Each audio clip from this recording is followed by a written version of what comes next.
Это со связью, да? Нет, это нормально, это с нашей стороны может быть, да. Потому Ага. что какая неустойчивая связь, естественно.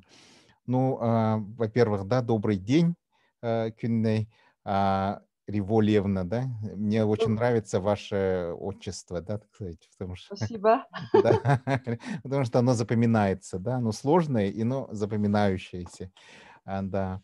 И просто хотел давно спросить, да, так сказать, Кюннери Риволевна, вот, ну, у меня тоже, да, так сказать, меня зовут Павлов Василий Климович, я являюсь ректором Малой Академии Наук, и как раз вот у нас есть YouTube-канал в Малой Академии Наук, и мы Мгм. в ней, значит, ведем такую рубрику, это встреча с интересными людьми, особенно вот рассказ мы ведем или разговор об образовательных траекториях, да, какой опыт люди пережили, да, как они, значит, нашли свой путь в области образования, каких высот достигли, чем интересуются, какой наукой занимаются и что для этого надо, есть ли какие-то секреты того, каким образом можно, например, стать хорошим студентом, что такое хороший студент, что такое университет. И это дети очень интересуются, потому что многие собираются поступать в университеты, да, и это уже новая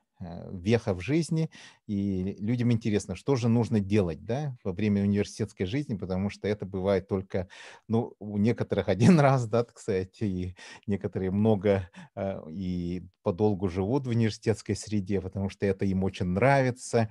Университеты создают пространство, которое создает также и новые производства, новые индустрии, абсолютно новые области применения человеческого знания. Да, мы знаем Кремниевую долину, которая возникла рядом с университетом. Да. Естественно, вот вы уже сами много учились, и расскажите, пожалуйста, Кюннери Вольевна, о том, где вы родились и в какой школе вы учились, и в какой университет первый вы поступили. Мгм. Ну, мне очень приятно тоже с вами познакомиться, Василий Климович. И приветствую тоже всех слушателей и земляков Якутию. Ну и поздравляю с наступающими праздниками. И я знаю, что у вас недавно тоже прошла «Шаг в будущее» конференция, да? С чем... Нет, она у нас идет, шаг в будущее. А, Это вот. просто идут сейчас муниципальный этап, так называемый. Мгм. У нас где-то больше 5-6 тысяч работ каждый год идут на муниципальном уровне. А так Вот бывает я даже больше 10 тысяч, да, это уже на школьном уровне. И от всего этого количества у нас отбирается 1300-1200 работ, и они попадают в Якутск. всех участников приветствую и Да, желаю всем удачи и продолжать свою деятельность. да, Ну и спасибо. я немножко тут подготовилась, не знаю, на Zoom мы можем переключиться, чтобы какие-то фотографии показать? Естественно, да, я сейчас вам сделаю так, чтобы вы стали соорганизатором, и тут очень легко это все И да, делается. и демонстрацию экрана Да-да, и можно вы сделать, да? можете сделать демонстрацию экрана, потому что когда люди показывают свои фотографии, Я слайды и думаю, что прочее, это это интересно интересно будет, да. гораздо, да. И ребятам интереснее, более наглядно. И Да. тут я наглядные вещи тоже подготовила, потому Мгм. что публика, ну, как бы, с которой я разговариваю, это молодые люди, Мгм. у которых все впереди, и, соответственно, чтобы их как-то мотивировать, Мгм. вот специально для них я подготовила различные материалы. Мгм. Давайте. Вы можете на демонстрации экрана нажать, да? Уже можно, да? Даже можно, ага. И у себя там открыть, и оно будет сразу показывать то, что отображается на Так, вашем экране. мгм. Да, вот уже вы запустили черный Да, пока экран. Во, видно. видно, да? Да, это вы, да, в детстве. Вот. Да-да-да, вот я хотела именно с этого начать, потому что это мой последний проект, который стартовал. Мгм, Вы можете это увидеть, мгм. судя по названию, да? Да, Так, он у тупи, меня двигается. туби, да, To be named, yeah. да, туби. Ну, в прошлом году я была на рочной такой научной стажировке Мгм, в Штатах. И, в принципе, вот это вот результат моей деятельности, которому я и участников Малой академии наук хотела бы пригласить для участия.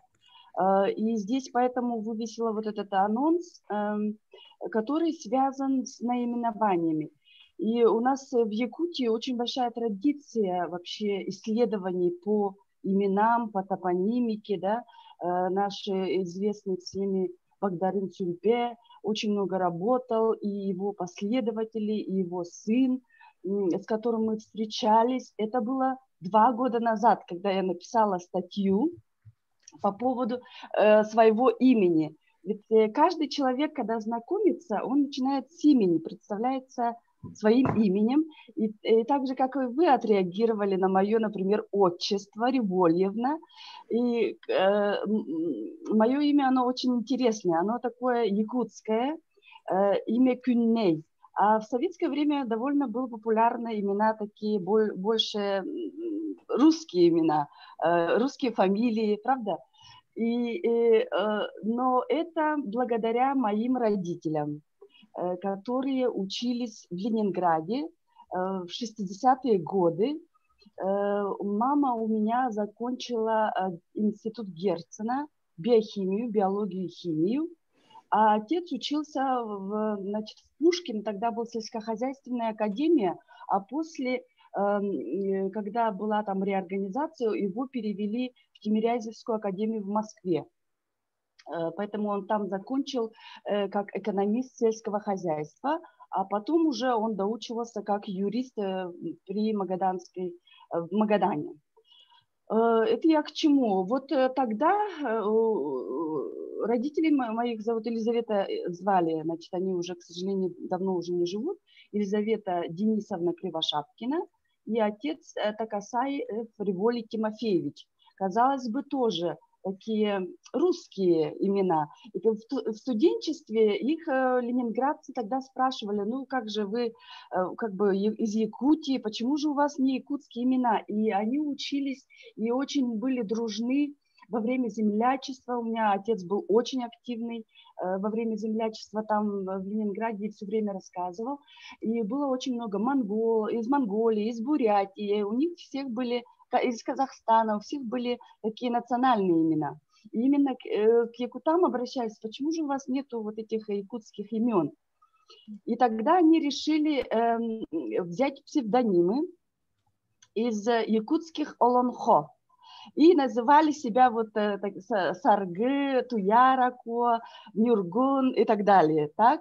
И родители мои уже с детства были знакомы, полюбили друг друга, учились вместе в школе, вместе поехали в Ленинград. И поэтому они решили, вот поженившись, там поженились они и решили, что они детей своих назовут якутскими именами. Вот. И таким образом я стала, значит, Кюнней. У меня есть 2 старшие сестры, Саргы Револьевна и Туяр Револьевна. И вот об этой истории захотелось мне написать. Просто начать как бы анализировать свое имя, а потом переходить вообще на исторический бэкграунд. Как это происходило. Это очень интересный момент, потому что даже вот та история короткая, которую я, казалось бы, рассказала, почему меня назвали именно Кюнней. Ведь мы же, когда рождаемся, мы же не знаем, как нас назовут. Нам дают это имя, и мы с этим именем должны жить. И вот эту как бы целую историю я решила в своей статье рассказать. Написала я ее 3 года назад, как я уже сказала, на русском языке. Потом с этим я поехала в Якутск с надеждой, что я, возможно, где-то ее опубликую. Связалась с сыном Багдарына Сюльбе с Нюргуном. И он мне очень так рецензировал мою статью, и очень кропотливо над ней мы вместе работали. Он похвалил, это для меня было большим таким стартом. Вот. Но опубликовать мне ее не удалось на русском языке, поэтому я решила перевести на польский язык и попробовать это как в польской академической среде, так как я нахожусь здесь в Варшавском университете, я ее решила попробовать на польском языке. И потом уже вот в прошлом году, когда была поездка вот уже запланирована в США, я перевела на английский язык и решила попробовать ее на английском языке. И именно там она, значит, нашла свое место. И я попала, значит, я была в 3 университетах, и первый институт научный – это Смитсониан институт в Вашингтоне, очень известный, очень широкий, охватывающий очень много учебных, образовательных, научных учреждений. И там заинтересовались моей статьей и решили вот именно, как бы моя статья заинициировала вот этот проект, который совместно с несколькими университетами, с которыми сотрудничает Варшавский университет, наш факультет Artes Liberales. Проект называется CoLink, кооперация лингва, лингвистическая. И вот это началось. Как вы видите, мы ждем эссе различного вида. Это могут быть биографические, это могут быть художественное творчество, это могут быть режиссерские работы, поэмы на тему имени. Ну и так я хотела бы перейти к моим детским фотографиям. Я родилась в село Нам Верхневилюйского улуса. И почти вся моя родня, они все из Верхневилюйского улуса. С маминой стороны у меня родня в Сунтарском улусе, поэтому я больше всего, значит, скорее, как вилюйская группа регионов. И для меня вот мое село именно Нам, откуда родом довольно известные люди. И мои родители очень уважаемые были в свое время люди, и до сих пор их помнят, и отца. И к нам приходили в гости, например, поэт Петр Табуроков, всем известный, да, и очень любили они разговаривать с моими родителями. Также, например, Онегина Ильина, известная певица, ну и поэт Хараланка и так далее. Рок-группа Чолбон. Это я вот ребятам напоминаю, чтобы как-то исторически такой экскурс, то есть это такой мой бэкграунд. И я росла в такой среде, которая бы сейчас называлась community education.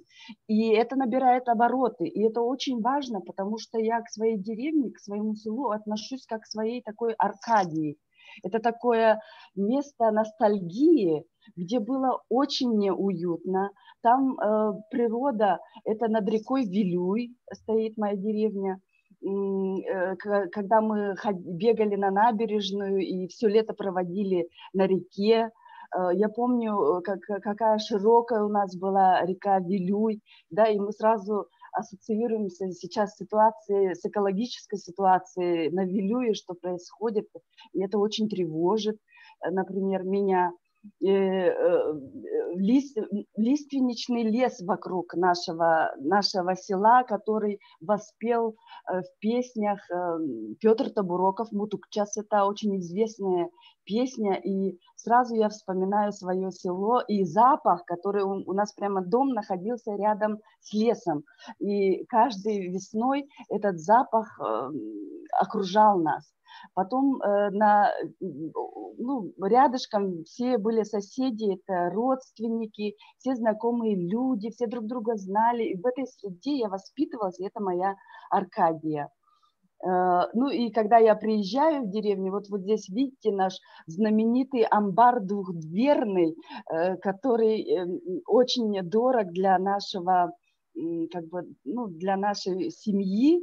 Вот он до сих пор там хранится, и детишки там до сих пор бегают, и племянники, и показывают, что у них происходит, и очень, очень я соскучилась, можно сказать, по родине, и думаю, как только все это закончится, я обязательно приеду и поеду к себе в деревню набираться, опять же, этой энергии у себя в деревне.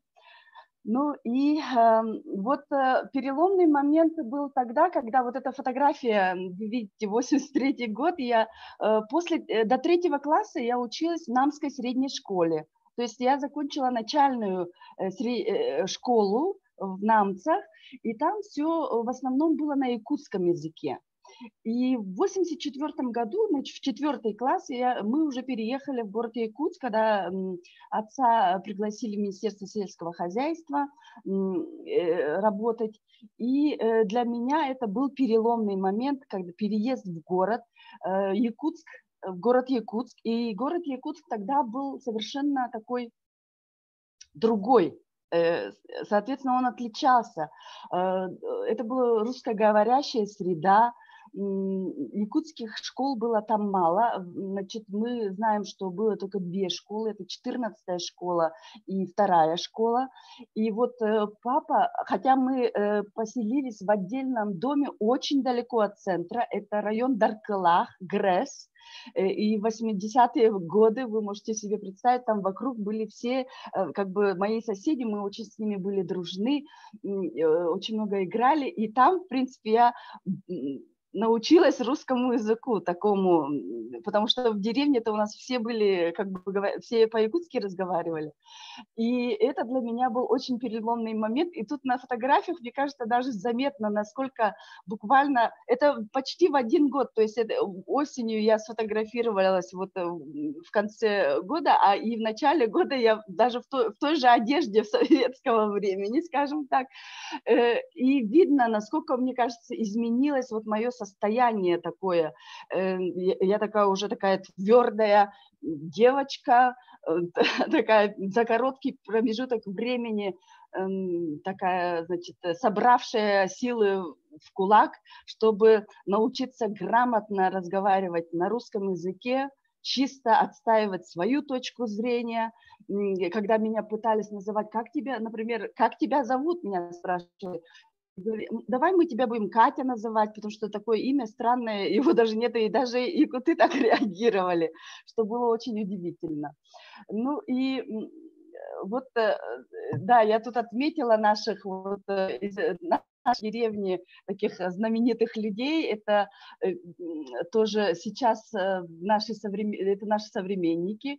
Ректор Северо-Восточного университета, он тоже из нашего села, которым мы очень гордимся. Он ученик, один из лучших учеников моей мамы, которая преподавала биологию и химию. И то, что он именно доктор биологических наук, думаю, очень многое говорит. Ну и ее тоже, моей мамы ученики, они в медицинские науку пошли, и в биологию, как вы видите. Писатель Дмитрий Наумов, режиссер Сахатеатра, ну и многие другие. Дальше, значит, я перешла, вот как я уже начала говорить, 2-я школа у меня была. Это такая активная школа. На тот период это находилось в центре, значит, это находится в центре, потому что так как я до Сайсар было далеко, соответственно, я попала во 2-ю школу. Но туда было очень сложно попасть, потому что в основном там учились дети якутской городской интеллигенции. Потом я это понимаю, потому что сейчас это до сих пор очень активные люди. У нас была очень активная жизнь пионерская, комсомольская. И вот здесь фотография нашего летнего лагеря «Мечта», школьного лагеря, где у нас вот почти все активисты собирались, и среди них вы можете здесь тоже найти, не знаю, заметьте, нынешнего мэра города Якутска и многих других активистов, которые управленческие места занимают у нас в республике. Вот. Ну и в нашем классе тоже учился всем известный теперь уже Арсен Томский. Это потом он уже перешел в РФМШ, и у нас было вообще очень сильный класс, надо сказать, но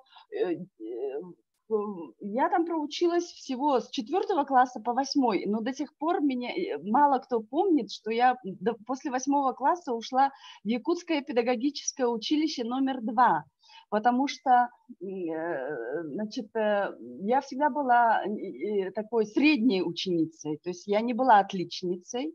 У нас, как я сказала, класс был очень сильный, там были такие сильные в математике, в физике, в точных науках, такие как Арсен, например, и тоже там братья Герасимовы, у нас Гоша и Максим, которые, Максим, например, тоже в Новосибирском академгородке, и вообще из нашего класса уже к 10-му выпуску, значит, 10 лет после окончания школы, уже около 10 кандидатов наук было из одного класса, можете себе представить. И когда я в Москве училась и говорила, вы знаете, у меня из одного класса уже там сколько-то кандидатов наук, и очень удивлялись, и причем в разных сферах. У нас кандидаты и математических наук, и философских наук, исторических наук, медицинских наук, у меня психологических наук, да, и то есть это уже говорит о том, что класс был очень сильный, но несмотря на это, из-за математики мне нужно было уже, я уже тогда поняла, что все-таки у меня стезя такая педагогическая, поэтому я решила пойти в Якутское педагогическое училище. Знания, которые я использую до сих пор, я так считаю, они мне очень пригодились. И писание, например, писание таких, вот как проводить правильно занятия. Мы очень кропотливо как бы записывали сценарий проведения занятий. Также там началось мое путешествие с психологией. Так, вот, с психологией, да, вот, ну и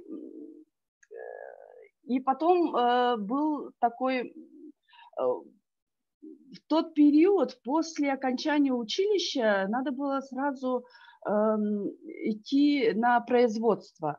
Но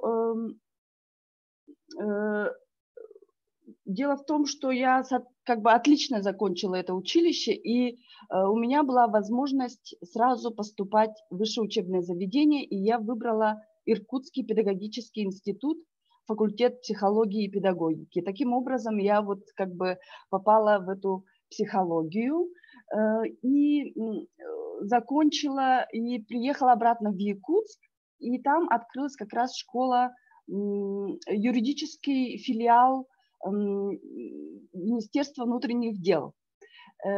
И там нужны были вот как бы новая открылась специальность, то есть не хватало специалистов по психологии и педагогике. И поэтому мне надо было как бы, опять же, собрать все силы в кулак, чтобы войти в эту специальность, углубиться. И таким образом я поступила в академию в Москве на специальность юридическая психология, чтобы углубиться вот именно в юридическую психологию. И дополнительно я заочно экстерном заканчивала юридический факультет, правоведение, чтобы более-менее как бы войти в эту специальность более глубоко. И после этого я уже 10 лет проработала на кафедре психологии в Москве как преподаватель, и там же началась моя вот, ну, и защитилась кандидатскую по психологии, по юридической психологии. Но, к сожалению, место мое уже в Якутске было занято, и поэтому меня пригласили вот на кафедру, которая новая кафедра открылась по психологии, именно по юридической психологии, меня туда пригласили как выпускника. В принципе, довольно успешно я там училась, и мне это очень нравилось. И вот именно тогда я все-таки вступила, наверное, на стезю науки. Вот. И занималась я психодиагностикой и психопрофилактикой профессиональной деформации. То есть довольно романтический у меня был подход и такая мотивация романтическая, чтобы так помочь этим сотрудникам, потому что это очень сложная работа, это такая очень большое психологическое напряжение.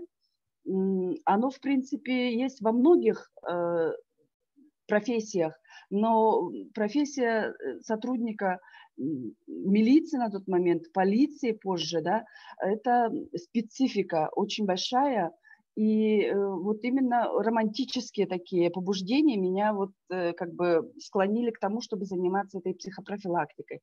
Дополнительно еще я почувствовала, что мне не хватает, как бы больше хотелось знать по поводу психодиагностики, потому что меня интересовали этнопсихологические особенности, которые выявлялись только на местах, в национальных регионах.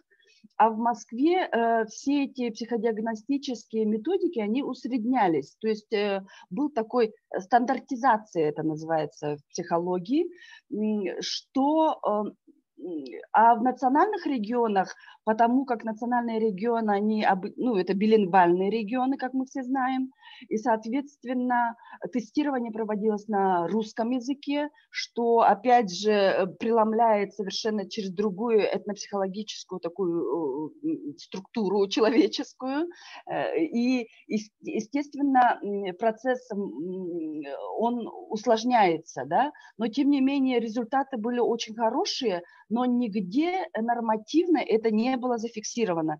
То есть для этих изучения вот таких вот нюансов мне захотелось более глубоко войти в психодиагностику, поэтому я устроилась на работу в институт сербского. Это в Москве известный такой психиатрическое, где проводятся судебные психолого-психиатрические экспертизы. И я поступила вот в этот очень интересный, очень такой круг людей, которые так себя посвящали за совершенно маленькие деньги, посвящали себя этой профессии, и я увидела, насколько это важно быть мотивированным и заинтересованным то, чем ты занимаешься. То есть, в принципе, это очень сложная работа, и там я научилась именно таким нюансам, как составление психологических портретов, психодиагностика, клинические беседы и разные вот такие вот вещи. И это был очень интересный момент. Я встретила там профессуру вот именно по психиатрии, по психологии, по клинической психологии, которые выпускники МГУ, например, психологии там работали. И действительно, этот опыт мне очень многое дал. Ну, дальше вот как бы дальше мне захотелось как бы углубиться в эту психопрофилактику, но ведомственные такие ограничения и такая бюрократизация, она все-таки строит определенные такие барьеры, в связи с чем и в науке тоже как-то я почувствовала, что мне надо дальше и больше узнать извне. То есть не только в российской академической среде, а больше узнать вот что-то за рубежом. И это меня склонило к тому, чтобы поступать, куда-то поехать на стажировку, будь то, не знаю, тогда я не знала, что существуют такие гранты и стипендии, но вот мне просто захотелось поехать, набраться опыта где-то за границей. И остро встал такой вопрос выбора, куда же я поеду, причем у меня не было иностранных языков на таком высоком уровне, как я знаю, очень много поступают вот уже с базовым филологическим, английским, классическим там образованием, да, например, за границу едут.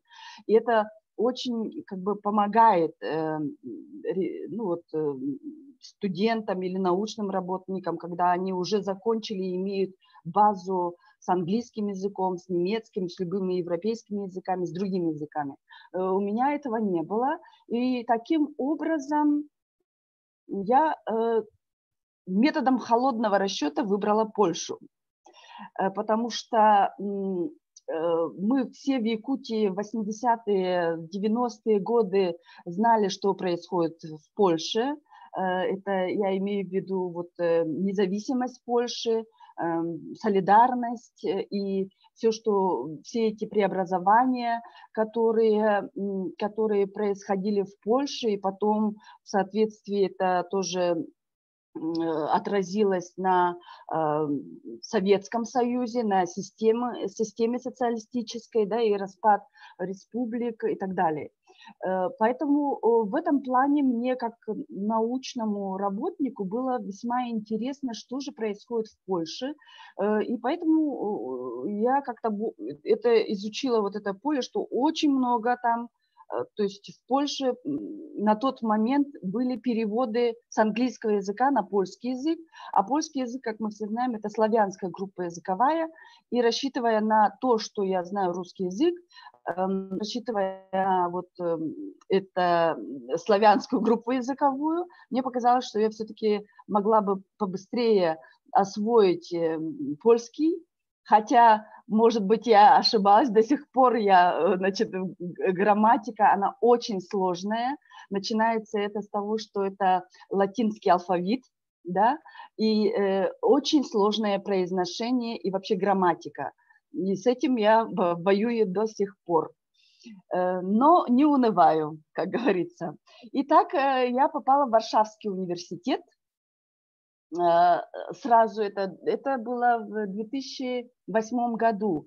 Сначала я получила вот эту стипендию, которую совершенно случайно на концерте шопеновском в Москве. И очень я после Иркутска, кстати, это тоже немаловажно, казалось бы, такие случайности. В Иркутске я жила в общежитии на улице польских повстанцев возле польского костела. И там звучала органная музыка, которую я очень любила посещать, и меня это вводило, я как-то отдыхала душой, когда слушала орган, и поэтому я довольно часто в Москве тоже ходила в костел слушать органную музыку, и там проводился такой центром польской культуры, при посольстве Польши различные концерты, шопеновские концерты, либо вот органной музыки. И там я совершенно случайно наткнулась на журнал, где было объявление по поводу того, что существует ежегодная стипендия для молодых научных работников из Восточной Европы. То есть в том числе из России и других стран СНГ.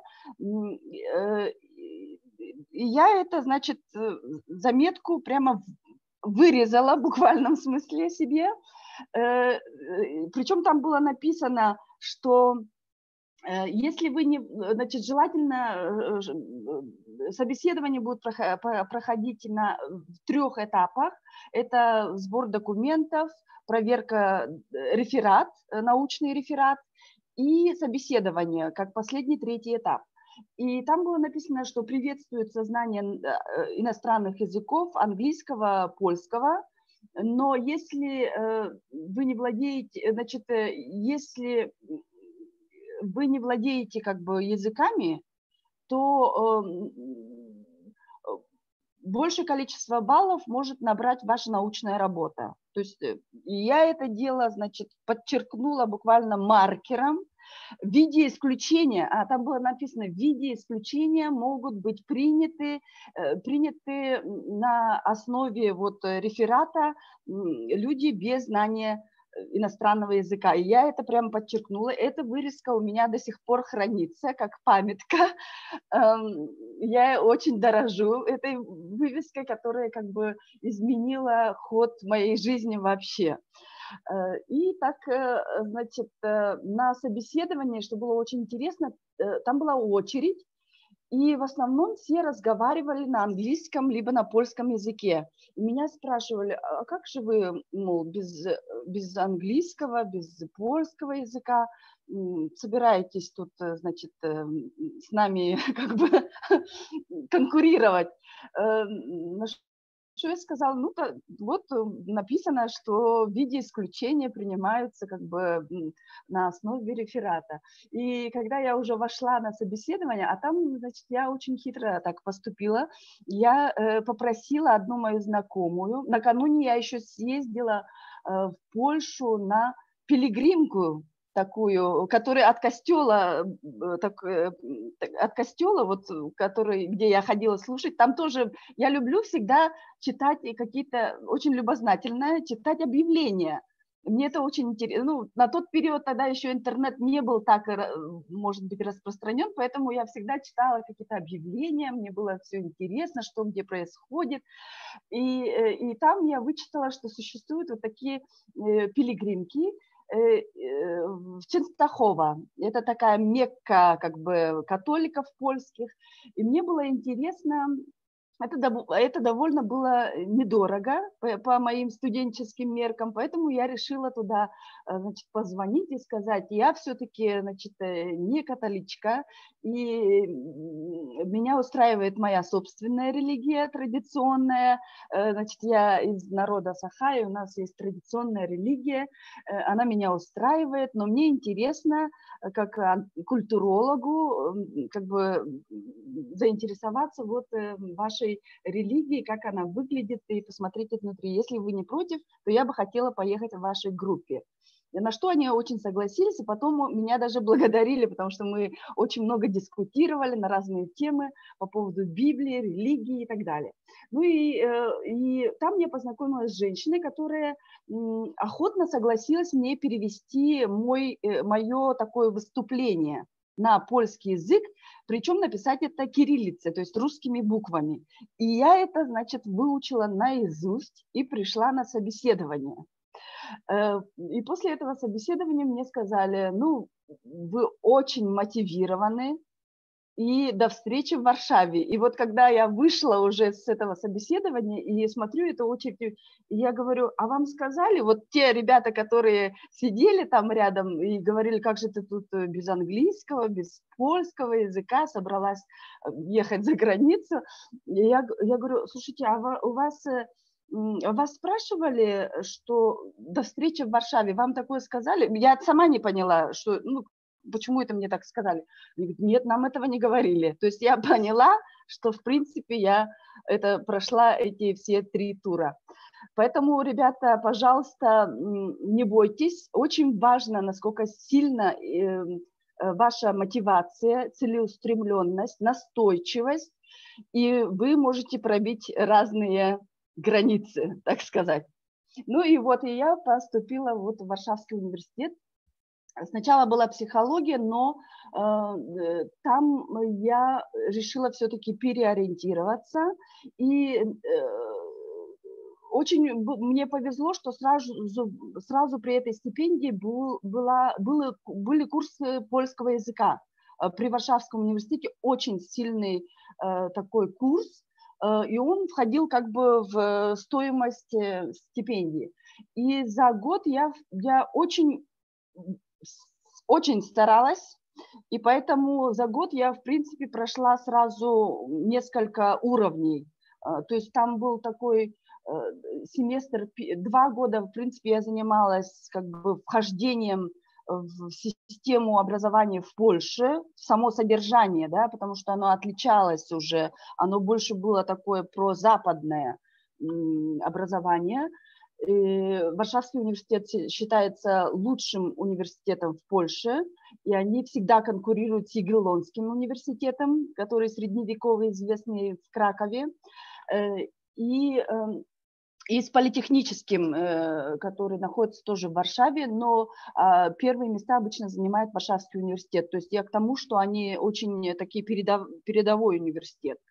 И там в течение 2 лет я, значит, прошла курсы польского языка от уровня А до уровня С.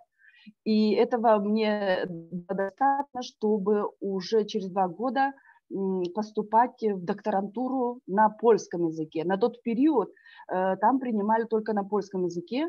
И, значит, я сразу подала на 3 места. Это Польская академия наук, факультет социологии и вот факультет Artes Liberales. И поступила в Польскую академию наук, сразу меня отсеяла в связи с моим английским языком слабым. Я там пробовала, значит, ту же схему проделать, как бы выучив наизусть и говорить по-английски, но это не прошло при дополнительных как бы вопросах. И вот Artes Liberales. Я выбрала Artes Liberales, и я очень довольна, и я попала в очень интересную среду, профессуру свободно мыслящих людей. Опять же, очень инициативных, очень активных, интеллектуально передовых. И само название Artes Liberales, это факультет берет начало с... Тогда он назывался «Ośrodek nad tradycjami antycznymi», факультет, не факультет, центр исследований античных традиций, где были, само название Artes Liberales, это из древнегреческий, латинский, и там были как бы собраны люди, кумулировались люди из классической филологии, люди, которые знают латынь, древнегреческий, философию, прекрасная классическая философия, историки и так далее.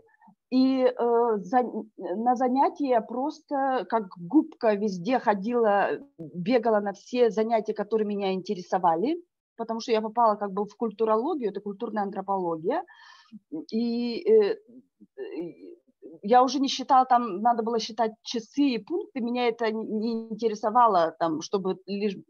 То есть я ходила, чтобы обогатиться, да, получать эти дополнительные знания, и бегала из занятия в занятие, очень плотно занималась, и занятия были очень интересные.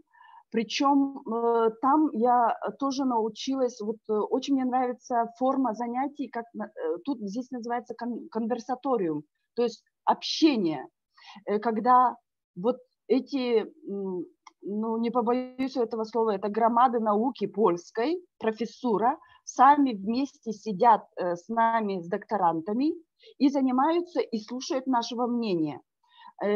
Тоже было очень интересно, это очень активно, мыслительно, интеллектуально проводились эти занятия, например, по древнегреческим эпосам, античным эпосам, классической философии, по изобразительному искусству и вообще по видам искусства, да, культуры, дело штуки в культуре, значит, произведение искусства для культуры. И это плавно переходило в политологию, в историю. Мы использовали, нам так и говорили, вы используете все свои знания, которые вы имеете. То есть к нам, у нас студенты все были многоязыковые, то есть они владели французским, английским свободно, там, испанские языки, иврит, да, и преподаватели нам всегда говорили, используйте все языки, которые вы знаете, в ход идут все ваши знания. Причем позволялось тоже пользоваться интернетом и компьютером во время занятия, чтобы аргументировать свои ответы, да, и мы разговаривали на таком, учились тоже риторике, культура диалога, слушать другого, высказывать свое мнение бесконфликтно, выслушивать, давать критические оценки мягко, и это очень важный момент. Ну и кроме вот таких научных вещей, жизнь в общежитии, студенческая жизнь, где жили иностранцы. И вот рядышком вы видите здесь тоже фотографию, где мы вот как бы 12 лет, мы в этом году отметили 12-летие нашей дружбы. Мы это называем Erasmus группа, Erasmus, потому что мы были как бы все студентами от стипендии, известной Европе Erasmus Mundus, европейский грант. И здесь были ребята из разных стран. Из Японии, Германия, Бельгия, Франция. Так, еще Германия, Бельгия, Франция. Ну вот я из России, значит, ну и вот очень много было из Германии ребят. И до сих пор мы все дружим. Каждый год мы где-то встречаемся вот в разных странах, путешествуем друг к другу, ездим друг к другу.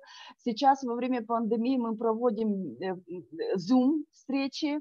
Причем в нашей компании у нас уже тогда вот появились парочки, и они уже поженились, у них уже дети, и мы всех их приветствуем. У нас есть группа в WhatsApp, ну и на Фейсбуке, и это очень крепкая такая дружба, которую я получила именно вот благодаря вот этому выезду за границей. Ну и продолжу. Вот в Artes Liberales нам, как я сказала, давали очень хорошую такую классическое понимание философии и античных эпосов. Да? И оттуда, и поэтому у меня, я написала такую статью, это инициировало вот все эти наши занятия, такой мозговой штурм. Он мне дал идею все-таки сравнить якутские наши Олонхо эпосы с античными эпосами. И я очень консультировалась, очень плотно консультировалась вот со своими преподавателями по классической философии, знатоками, в хорошем смысле этого слова, которые разбирались в античных эпосах. И поэтому это мне тоже так поддерживали они меня своими рецензиями. И вот благодаря вот этой статье, пониманию, этим занятиям, я участвовала в международных конференциях, которые проводились в Якутске на тему Олонхо. И ездила вот на цехе Олонхо, что меня также обогатило. То есть это со стороны Якутии была такая тоже поддержка, да, институт Олонхо. И вообще, как вы знаете, это наша, ну, фундамент нашего народа. Это очень важный момент знать, вот, чтобы понимать философию нашего народа. Это очень важный момент, ну вот, понимание основ, да, и это именно наше Олонхо. Ну и оттуда как бы дальше уже открываются такие возможности, причем Artes Liberales – это интердисциплинарная, междисциплинарная такая у нас была работа, где не ограничиваешься только одной дисциплиной. Ну и вот одна из последних работ, ну вот мы, село Кентик Верхневилюйского улуса, там есть школа искусств. И там преподает одна из ведущих Огохай, Мойтохонова, Айталина Мойтохонова. И вот с ней она меня попросила тоже с детьми ну, вот поговорить, пообщаться, где я пыталась вот именно через Гомера, например, да, потому что у нас очень так, вот здесь на факультете очень тоже так глубоко занимаются античными эпосами, в том числе как бы Гомером. И также у меня был такой небольшой опыт участия при гранте, связанном с очень интересным грантом, связанным мифологией нашего детства. И там были пробы, значит, это был такой флешбэк международный между различными странами, которые читали перевод Гомера на разных языках, и меня попросили сделать перевод, ну там небольшой отрывок, декламация Гомера. И И тогда я, опять же, связалась, так как я уже знала людей, которые, самих Олон Хосутов, сюда на фестиваль я тоже вот приглашала нашего Олон Хосута Кирилла Никоновича, сына известного всем в Якутии Никона Оннер Уола. И он здесь участвовал на фестивале сказителей. И там тоже он приехал со своим переводом, со своим Олонхо, который он сам написал, и мне надо было перевести его на польский язык. Поэтому вот переводческая деятельность тоже довольно интересная, она очень сложная. И я максимально там использовала несколько вариантов переводов Гомера с русского, значит, на русский, на английские языки, там, на польские языки, несколько вариантов, и потом уже пробовала вот переводить, консультировалась также. И вот с этим опытом я делилась вот с ребятами. Сейчас у меня вот... ну, еще я хотела бы показать вот как бы результат моей докторской, которую я защитила с отличием, что я отмечаю. Вышла вот эта книга. Здесь у меня обложка этой книги есть. Вот. Видите, да? Ага, видно. Да, вот, ну это как бы результат моей докторской диссертации. И на обложке вы видите вот в 2019, ну, в прошлом, перед отъездом буквально в США, Александр Павлов приезжал, и мы делали торжественную установку Сергея перед школой имени Вацлава Серошевского, потому что работа у меня была посвящена его якутским как бы произведениям и анализу якутских произведений как человека из культуры Саха, то есть как современного исследователя, и анализ его работ. Ну, я думаю, что можно какие-то вопросы задавать, потому что уже идет как монолог, чтобы детишки у нас, участники, не устали. Да. И если вот по работе, например, будут вопросы, то я с удовольствием отвечу, а потом уже продолжу следующую часть. Да, замечательно. Ну, у нас, оказывается, много есть параллелей, да, которые, ну, мне лично, да, со мной лично много параллелей. Я тоже какое-то время учился гораздо короче, чем вы, учился в второй школе, но чуть раньше, потому что это был 79-й год, да, до Олимпиады, как говорится, да, кстати, это я тогда учился в 3 классе, да, после 3 класса я уже уехал обратно в деревню, и там уже заканчивал школу. И мне вот вторая школа города Якутска, она невероятно дорога, потому что это было очень замечательное место, и там ребят исключительно любили, я скажу, да, и чувствовали себя мы очень хорошо. У меня была учительница такая, Федора Петровна, очень замечательный человек, и она, значит, рассказывала и делала нашу жизнь очень удивительной, да, которую мы тогда испытывали. Но это примерно вот те же самые годы, да. В то время действительно в городе Якутске это был совершенно другой город. Я вам скажу, действительно это так. И он был маленький такой город, да, так сказать. Все люди обычно вот интеллигенция Саха и прочее, все друг друга знали. Да, часто все встречались в библиотеке Пушкинке, да, многие там ходили. Ну и была такая очень камерная и прекрасная жизнь в этом городе замечательном, в Якутске тех лет. Из-за того, что он и маленький был, он был и камерный, и такой очень интересный. Ну, добрый довольно город, и приятный, тихий, спокойный, да. Ну, это мое вот такое ощущение. Ну, Что я жила касается... на Грессе, поэтому я знаю город тоже с другой стороны. Это Да, тоже мой плюс, да, это мой багаж. да-да. Да, совершенно верно. Я-то жил рядом со школой, Ну, поэтому да. буквально в 3 минутах, как говорится, ходьбы, поэтому, значит, там другие ощущения немножко, да? А, естественно. И, скажу, что, тогда, значит, действительно было очень удивительно, когда я, практически очень мало ребят, знаю и своего возраста, которые, носили вот такие якутские имена, так называемые, Мгм. да. Потому что это считалось таким нововведением и не очень хорошим вкусом среди людей, которых я знаю.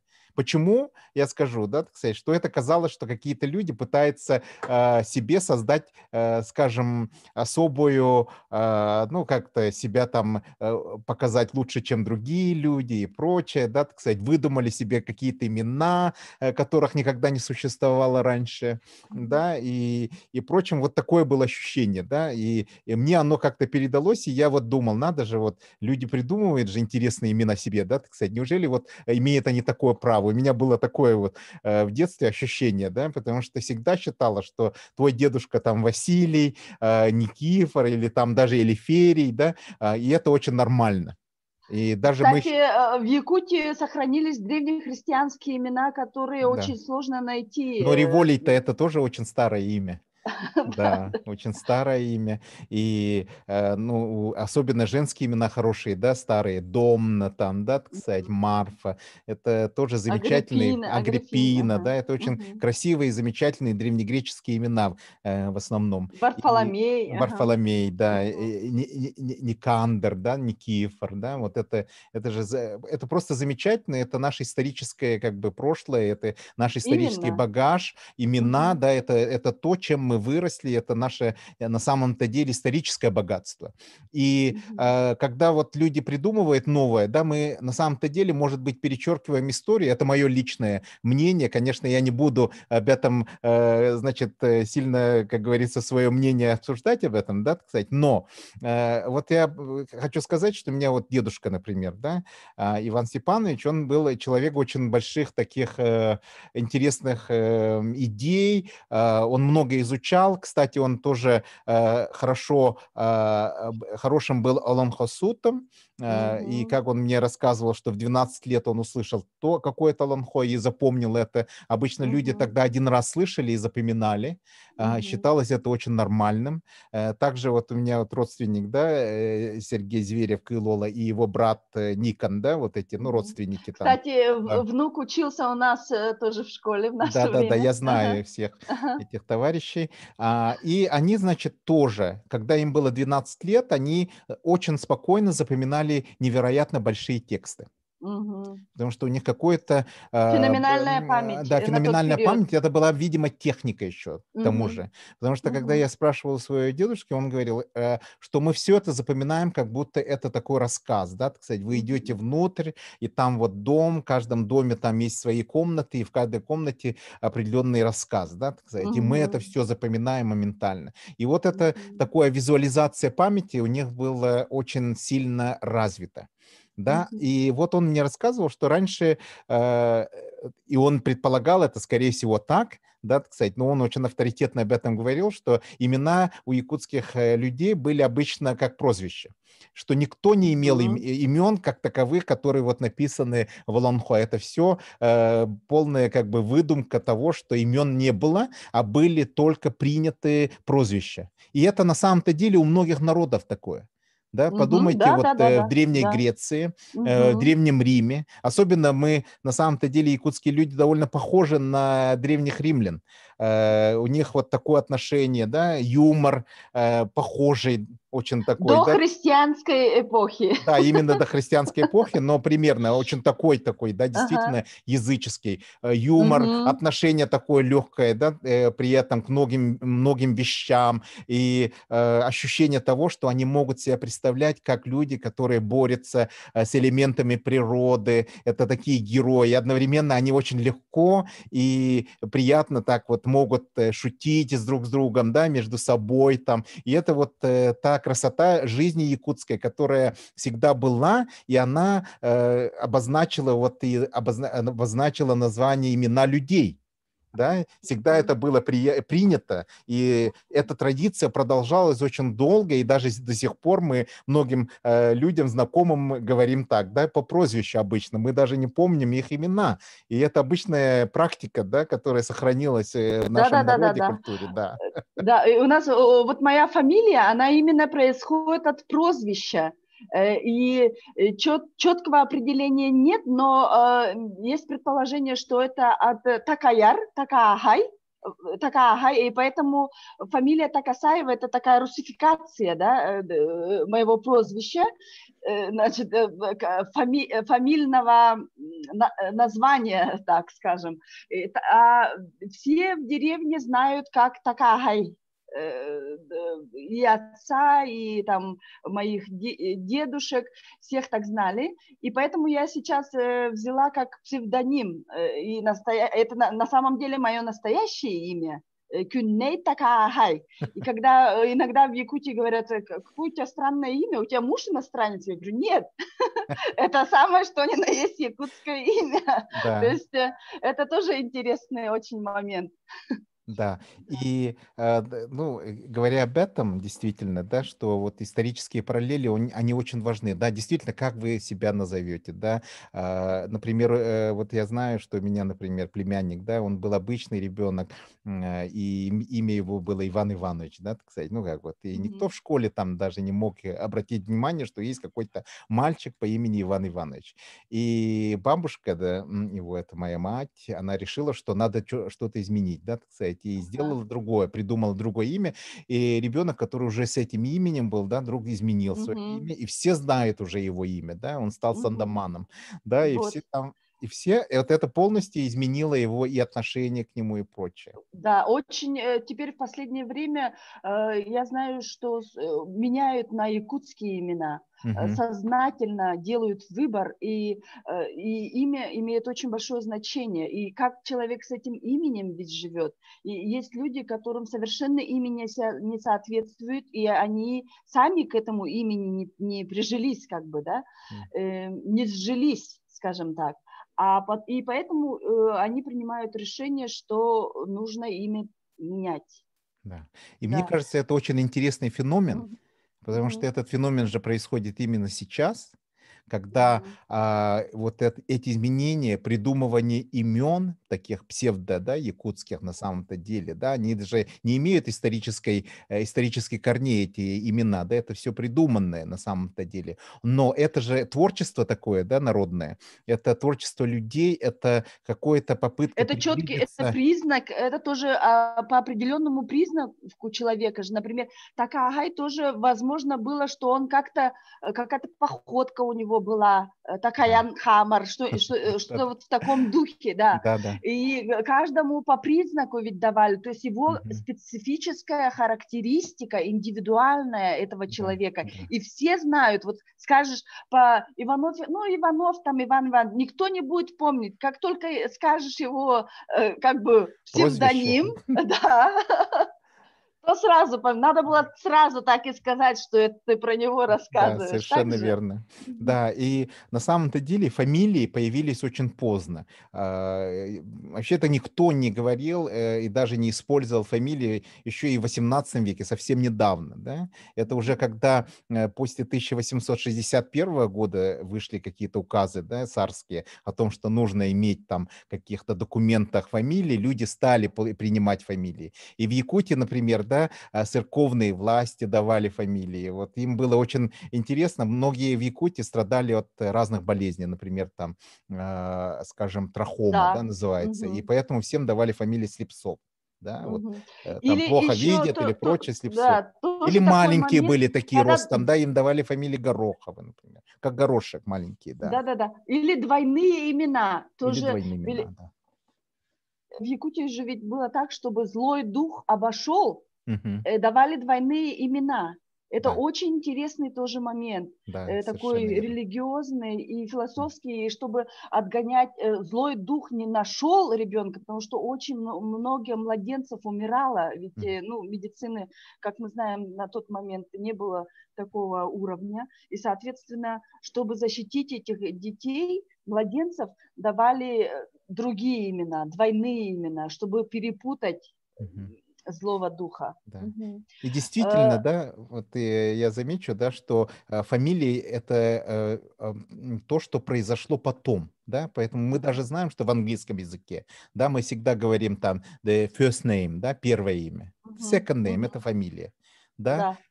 И это вот обычно норма, да, нормальная вещь. Даже в Древнем Риме, как вот фамилии, да, они же никогда не говорили, да, фамилия — это как семья, да, как они вот у них возникли, да, вот эти, то, что вот, например, Цезарь, да, там говорил, вот они все эти люди, да, вот из рода Цезарей, да, так сказать, Юлиев там, прочее, да, каких-то людей. Это, во-первых, имя, это было прозвище, да, все вот люди, Чезаре, да, так сказать, это как лысый, да, переводится фактически. И получается, все в этом роде не лысы, как это, с шевелюрой, да? А это была на самом-то деле шутка, потому что все мужчины этого рода были лысые. И Да. поэтому, когда вот... Тарагаев, Да. И вот когда шел какой-нибудь один из этих Цезарей, Юлиев, да, люди говорили, вот идет там волосатый, вот он волосатый. А на самом-то деле все смеялись, да, буквально. И это получается имя Цезаря, да, которое потом стало даже таким именем нарицательным и стало титулом, как царь, да, Цезарь, царь, да, и в германской рейхе, и в Российской империи, да, везде это уже используется. Имя человека стало, и одной семьи стало вот титулом, да, царь, там прочее. Цесаревич, да, какие-то. Да. Видите, как интересно и долго, и глубоко можно уходить, начиная только с имени. Да. А ведь у нас и другие темы. Да. Это вот новый проект, который мы еще вот раз поэтому я хотел спросить про ваш приглашаю. проект, да, что должны сделать дети, да, вот что они должны написать, вот вы сказали любая форма, да? Любая форма приветствуется, как говорится, artes liberales, будьте свободны творить и подходите к этому очень, скажем так, свободно. Но нужно написать, сейчас я вернусь к нашему первому слайду, первому слайду, где вот здесь написано, вы можете написать, выслать и арт, то есть произведение, ну, какое-то искусство нарисовать, выслать какие-то может быть, истории. видео, да, какое-то? Возможно, видео. Мы приветствуем все креативные варианты, потому что, значит, планируется публикация, уже нашлись деньги в университете Адама Мицкевича здесь в Познане, которые будут финансировать именно публикацию, ну, в бумажном виде, но Смитсониан институт и вот наш факультет Artes Liberales мы планируем проводить потом выставку вот произведений искусства, это могут быть креативные, отдельно будут проводиться воркшопы по поводу применения в арте, то есть это могут быть перформансы, уже сделали у нас перформансы, это отдельно у нас native имена, indigenous names, отдельно по топонимике, по политологии и художественная литература, то есть в виде поэм, но есть отборочный тур. И для этого вот до 15 января мы ждем абстракты. Желательно тоже, значит, основной язык будет английский, но анонс нужно сделать на native языке. И это очень немаловажный фактор, потому что CoLink – это наш проект, который поддерживает национальные языки, то есть такие indigenous Colingual, языки. Да, получается? Colingual, yes. Но писать они могут на своей, используя свой именно шрифт, алфавит там, да? Да. Да. И вот в нашей редколлегии будут тоже и переводчики. Мы будем как бы приглашать переводчиков. Сибирью, Россией заниматься, и СНГ странами русскоязычными буду заниматься я. Ну, и на английском языке будут специально тоже корректоры и редакторы. У нас довольно группа такая интердисциплинарная тоже, специалистов, филологов, культурологов, антропологов, арт из области арт. У нас очень сильный будет редактор, она сама перформер, то есть она сделала, например, к примеру, да, чтобы более так визуализировать, о чем я говорю, она сделала такой перформанс, поэму Native American, ну, как бы из Америки, да, поэму, который написал по поводу имен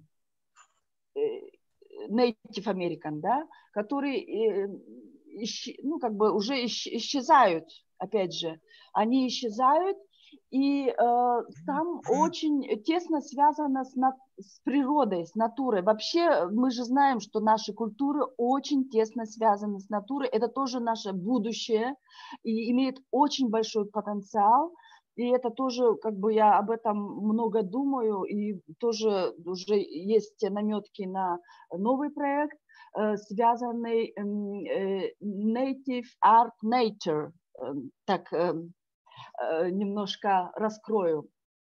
И вот она сделала перформанс, видео-перформанс, где отрывки из этих поэм были переведены тоже на разные native языки. В том числе участвовала и я, из Бурятии наш коллега участвовал, из вот native American, то есть, ну, как бы коренные из США, переводили на своих языках, которые тоже в очень сложной ситуации находятся, у них языки и вообще культуры, связанные с ассимиляцией, уже из-за имени можно об этом начать говорить. И вот мы такие вещи собираем, и завтра я тоже на Zoom-конференции вот по поводу нашего проекта встречаюсь с нашим координатором из Smithsonian, и мы с ней очень хорошо друг друга поняли. И она сразу, вот, прочитав мой артикул, это она как бы схватилась за эту идею и поддержала меня, за что я ей очень благодарна. То есть помните, да, что я пробовала и на русском языке, и на польском языке, это все не пошло, это 3 года все так это продолжается, и только вот выстрелила совершенно в месте, в котором я и не особо как бы надеялась. Но там успела я провести такие тоже воркшопы, и вот по native, для Native American. Это было очень интересно, когда, например, мой интервьюер, она из Нью-Мексико, штата Нью-Мексико, и из Навахо. Вообще, Navajo Nation очень на нас похожи, скажем так, очень много параллелей я видела, и не только по количеству, как самое большое количество как бы коренных жителей Native American, очень много есть в культуре моментов, о которых я тоже хотела вот сказать, и даже подготовила тут определенные артефакты, которые я собирала, но со временем, сколько у нас времени, я не знаю, и вот я хотела бы привести вот тоже, я сделала такой воркшоп, это очень интересный момент, который как бы тоже как пример, как наш вот проект рождался, да. Когда я с ней разговаривала, у нее совершенно простое американское имя, да, там, Сильвия, ну, whatever. И я говорю, нет, давай мы, как тебя дома называли, как тебя бабушка называла, как... И начали мы раскрывать, значит, так... здесь, наверное, психология мне тоже помогает, конечно же, вести разговоры с интервьюерами, да, потому что уже на профессиональном уровне это происходит. И когда я начала уже ее спрашивать по поводу, как дома, кого, бабушку как называли, дедушку как называли, как ваш род называется, и так, как если бы я разговаривала в Якутии, сахалары, которые и она начала раскрываться, значит, она начала говорить, Да, меня бабушка в детстве называла вот так. И она говорит, это когда радуга еще не появилась после дождя, и только-только вот перед радугой есть такое мгновение, такое как бы иллюзия радуги. И я говорю, вот это прекрасно, расскажи мне про это. И она начала рассказывать, описывать природу. И это настолько было ярко, визуально. И мы вдвоем ушли в эту картину, импрессионизм просто. Открылся перед нами, вот и вдвоем сидим и ушли в эту картину, которую она сидит и описывает. И я говорю, посмотри, как красиво. Посмотри, какое у тебя красивое имя. Она говорит, ну, конечно, какое же у меня красивое имя. А она художница. И она говорит, я напишу эту картину. Представляете, то есть через этот воркшоп она открылась и решила, что будет об этом рисовать. И тогда у меня, значит, появилось название моего воркшопа, имя, нарисованное словом. Имя, нарисованное словом, то есть импрессионизм. И это отдельный будет воркшоп для native, indigenous людей относительно имени. Ну, раз уж мы начали говорить о вот новых проектах, да, я здесь несколько фотографий покажу, как я перешла. Здесь я... Хорошо, я потом... Здесь вот как я ездила в Канаду, и вы видите все эти канадские атрибуты. Как только я приехала вот в Варшаву, уже в первый год я проводила при культурном центре посольства Российской Федерации, есть культурный центр, где я проводила вот такую выставку фотографий своих, рассказывала о Якутии, куда пригласила своих вот друзей, подружек, вот группа поддержки у меня тут сзади меня, они все иностранцы из разных стран, там из Италии, из Германии, тут из России, тут девочки тоже были, из Украины, из Таджикистана. И вот я очень много путешествовала, и также дни Якутии в Калифорнии, вот в Гуалала диаспора якутская делала цех, и вот ставили наши мастера прекрасные тюльге, вот прекрасные работы. И вот это все меня вдохновило тоже вот на это довольно давно, я уже 10 лет тому назад вот ездила в Канаду, к примеру, да, у меня был большое такое путешествие, тоже по диаспорам, тоже я интересуюсь работой диаспор, потому что здесь в Польше диаспоры это очень большой момент, ключевой сыграли, и вообще очень глубокая история, которую тоже нужно изучать, и которая очень интересная. Вот. Вообще слово диаспора, она тоже ведь греческая, и рассеивать. И сразу тут ассоциации да? Диаспора – это и тоже вот об этом у меня там еще одна тоже статья. То есть, видите, сама жизнь дает определенные такие подсказки, которые просто нужно ловить и записывать идеи. У меня иногда не хватает, значит, времени, потому что очень много информации, она прямо течет, и у меня всегда под рукой записка, карандаш, и я все фиксирую, и потом все это перевожу в компьютер, и затем я начинаю разбудовывать, расширять. И таким образом у меня получается довольно такие широкие статьи, и потом ухожу вглубь, такая археология.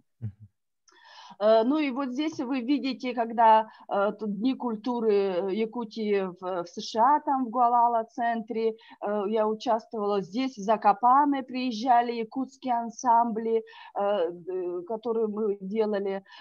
Тоже опыт работы с ледовыми скульптурами. Очень мне тоже много дал. Это такое очень якутское, и в этом плане наши якутские ледовики, скульпторы по льду, они уникальны. У них очень глубокая философия, связанная с народом, значит, выходящая из народной культуры, которую мы должны тоже популяризировать. И они занимают очень высокие места при этих национальных конкурсах и конкурируют с японскими, с китайскими скульпторами по льду. Это очень достойно вызывает уважение и гордость, да, за нашу якутскую культуру. Здесь также вот с артом была у нас вот эти выставка современных художников, и тоже через диаспору она пошла уже по всей Европе. Я перевозила картины через границу вручную со своей сестрой Саргы. Мы вдвоем через белорусскую, значит, через сначала российско-белорусская граница, потом белорусско-польская граница. Это для нас было такое своего рода геройство. Мы перевозили эти, ну, я как научный работник и как мои материалы, методические материалы для проведения вот этой выставки. Вы здесь видите фотографию, когда из диаспоры, вот из Бельгии, из Германии приехали, потом все это уже пошло по диаспоре, и это все было по такой волонтерской, скажем так, по личной инициативе проведены. Эти работы были очень символические, и вот рассказы. Участие на кинофестивалях. Алло? Слышно, да?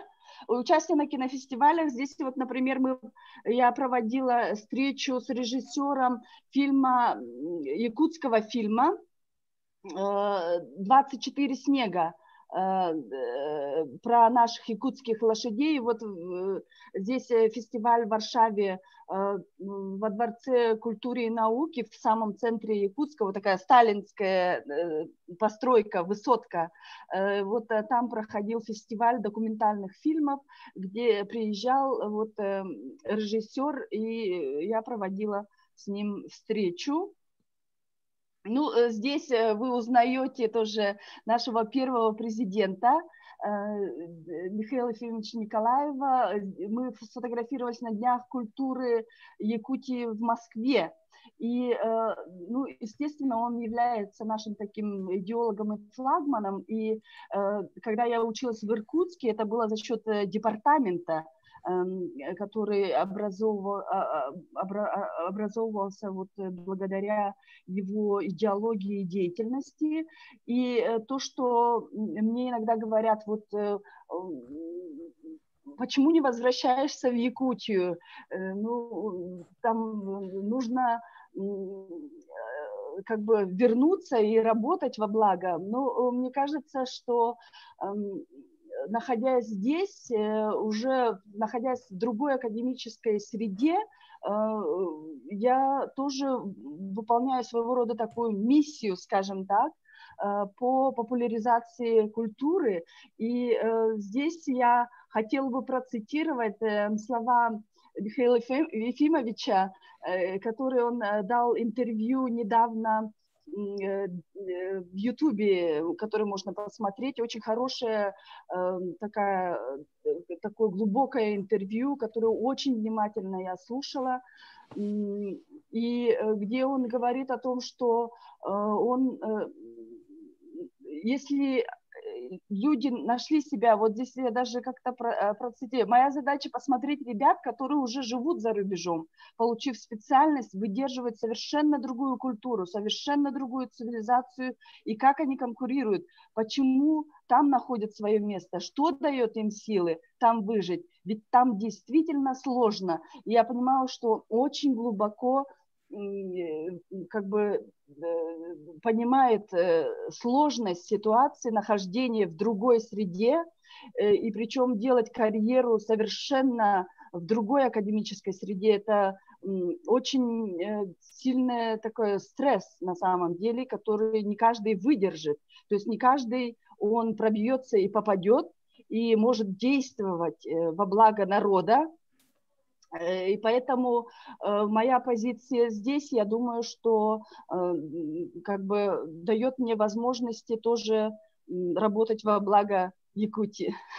Замечательно, да. Такая Мгм. реплика. Ну Мгм. и здесь приезжали вот фестиваль, с которым я сотрудничаю, фестиваль российских фильмов «Спутник», куда приезжали уже наши многие ведущие режиссеры фильмы. Да, очень понравился фильм вот «Хотой». Вот фильмы якутские уже здесь показывали «Мой убийца», вот фильм Костаса Марсана, с которым мы дружны уже с московских времен, да, и опять тут Гуалала. И вот последний мой проект, который я делала 2 года назад, в Оймекон я ездила через Арктический институт культуры и искусства, и делала проект, такой инновационный проект сотрудничества вузов и школ средних с талантливыми детьми в проект. Именно это была инициатива от Оймеконского улуса, когда уже говорили о том, чтобы Оймеконский улус не попал в арктическую зону Российской Федерации, и занимались также брендированием. И вот пришла именно в Агики, когда я приехала, там, значит, Центр циркулярной цивилизации, и они сотрудничают вот с Оймеконским улусом, где попросили меня сделать проект, как соединить вот вузы, и чтобы это брендирование было связано и с арктическими зонами. И вот возникла международная зимняя школа Чесхана, где в Оймеконской школе имени Кривошапкина есть интернат, и при этом интернате проводилось, ну, пригласили детей, дети могли там как бы остаться ночевать, там их кормили, и при интернате вот как бы у нас эти дети рисовали комиксы на тему Чесхан и глобальное потепление, глобальные изменения климата. Это я так придумала, потому что уже тогда, ну, сейчас вообще, когда вот я была в Америке, там уже, ну, ленивый только не говорит о климатических изменениях и вообще изменениях, а наше отношение к природе, как бы глубоко закорененное в культуре народа Саха, это очень важно. И как результат у нас вот возник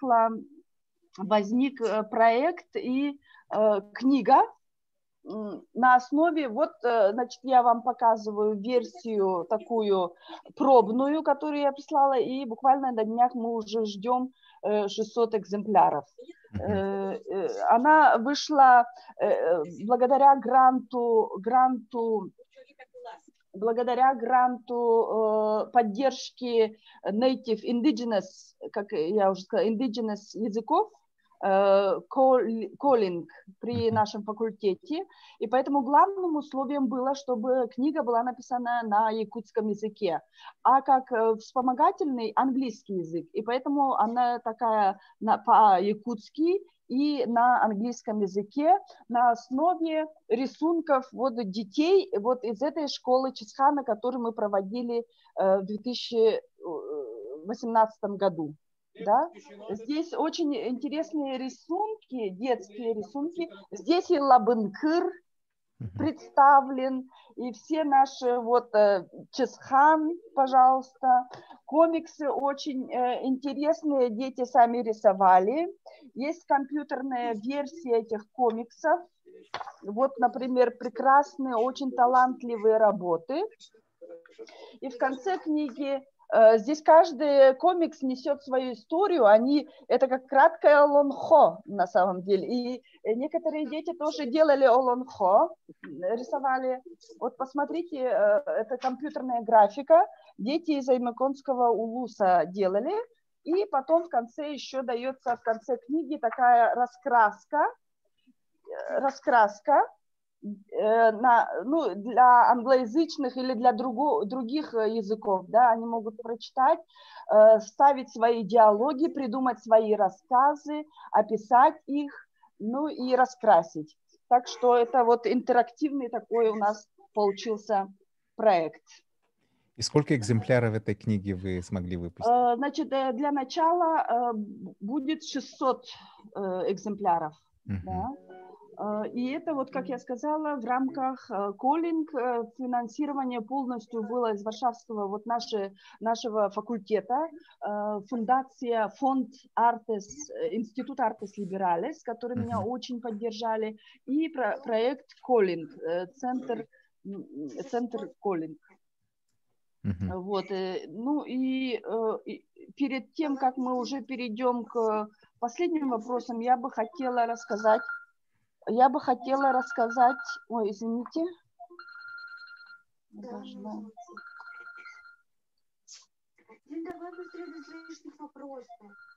Извините.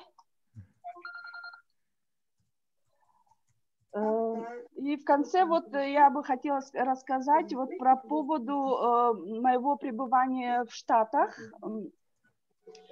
Здесь вы видите вот,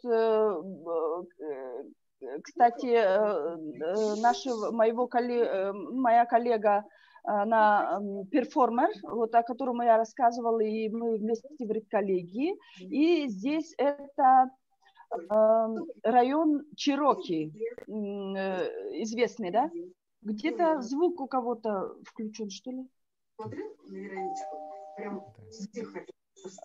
Альберт Иванович, пожалуйста, отключите микрофоны другим, пожалуйста. И вот здесь вы видите резерват индейцев Чироки. Но вообще слово индейец я уже не хотела бы употреблять, поэтому я больше склоняюсь к indigenous или native, да. И здесь методология научной, сложность и специфика научной работы заключается в том, что мы ограничены научными методами. Хорошо, когда... И поэтому вот проект, который будет связан с именами, он освобождает от каких-либо рамков, да? Поэтому это прекрасная возможность, мне кажется, высказаться для творческих людей, и это была главная наша цель. И я например, говорю по-польски, например, настаивала на том, чтобы там участвовали люди из разных сфер, и не только академического круга. И когда я рассказала вот пример по поводу моей вот приятельницы, с которой мы вместе оказались в картине ее имени, это яркий пример, как можно выйти за рамки. И для меня это было очень важно таким образом собрать людей, которые из разных совершенно сфер, и не только академических. И в этом плане у нас завязаны руки у научных работников. Мы должны только в рамках науки. И всегда, я говорю, ну вот репортеры, да, репортажи проводят, или поэзия. У них просто развязаны руки. Они могут писать все, что угодно, да, а мы должны четко знать конструкцию, методологию, отработанную научную, в классической версии. В этом плане у нас есть определенные рамки, но я нашла выход в своих исследовательских, как бы, ну, благодаря моим всем учителям, конечно, да, и долгому пути, который я шла к науке, это биографический метод. Это метод, вот, который я просто теперь уже... Это были исторические методы изучения колониализма, неоколониализма, постколониализм и деколонизация, деконструкция. И сейчас, конечно, это методология indigenous. И после поездки в США я просто утвердилась в том, что это набирает очень большие обороты, которые еще даже в Европу особо не попадают, потому что, ну, Европа – это Европа, в смысле таком консервативности определенных традиций. Но вот наш факультет, как я уже говорила, он такой передовой. И эти методы, благодаря этим методам, с людьми, с которыми я уже встречалась, уже там, ну вот, из Стэнфорда, это в основном польского происхождения, опять же, профессура, которая уже и в Англии, и в Америке, да, и в разных странах Европы. Ведь польских диаспор очень много по всему свету. Это одна из больших диаспор, которые между собой очень плотно, между прочим, сотрудничают, продолжают сотрудничество, чему можно поучиться только. И вот, например, я встречалась тоже с разработчицей теории, она сейчас работает в Стэнфордском университете, на частную встречу, вот благодаря моему факультету профессура договорилась, и мы встретились, то есть они видят, в каком направлении я иду, и это было уже, не знаю, 5 лет назад, или другая тоже теоретик по постколониализму, с ней мы тоже отдельно встречались и разговаривали, которые высказали свое мнение, и это мнение как бы мотивировало меня, поддерживало меня, и очень это важные встречи были для меня, и утвердили меня как бы к тому, куда я иду. И таким образом вот я попала вот в эти резерваты в США, очень наблюдала за всеми этими пауауа, но меня больше интересовало, так как я сама native, да, то есть native anthropologist,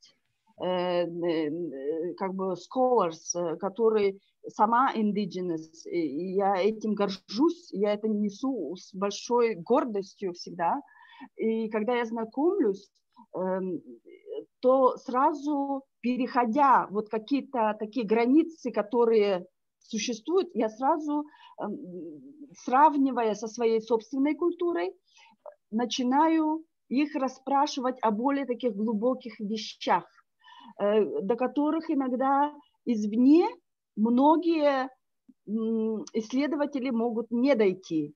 А тот багаж, который имеется у нас, поэтому берегите то, что свое, и как бы с этим идите, будете больше, быстрее поняты, чем вот внешние такие исследователи, которые, ну так, довольно долгое время будут как бы в это входить, да. В этом плане у нас есть преимущество. И вот посмотрите, я обращала внимание на костюмы, на танцы, на содержание этих танцев, о чем поют, которые, как казалось бы, внешне незаметны и вызывают у кого-то экзотику, такие вещи, но больше меня интересовала та глубинная психология, так? Это очень интересные вещи. Вот это как эссех буквально. Я чувствовала себя как на эссехе, но, опять же, была специфика, естественно, была специфика. Кроме того, очень немаловажный фактор, вот система, значит, оккультурация и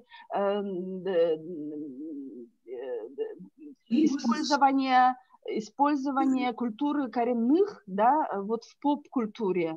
И это очень большая проблема, и очень большие дебаты идут сейчас в Америке, которые мне тоже, это вот то, что я поехала и увидела собственными глазами, продискутировала со всеми, это очень важно, да.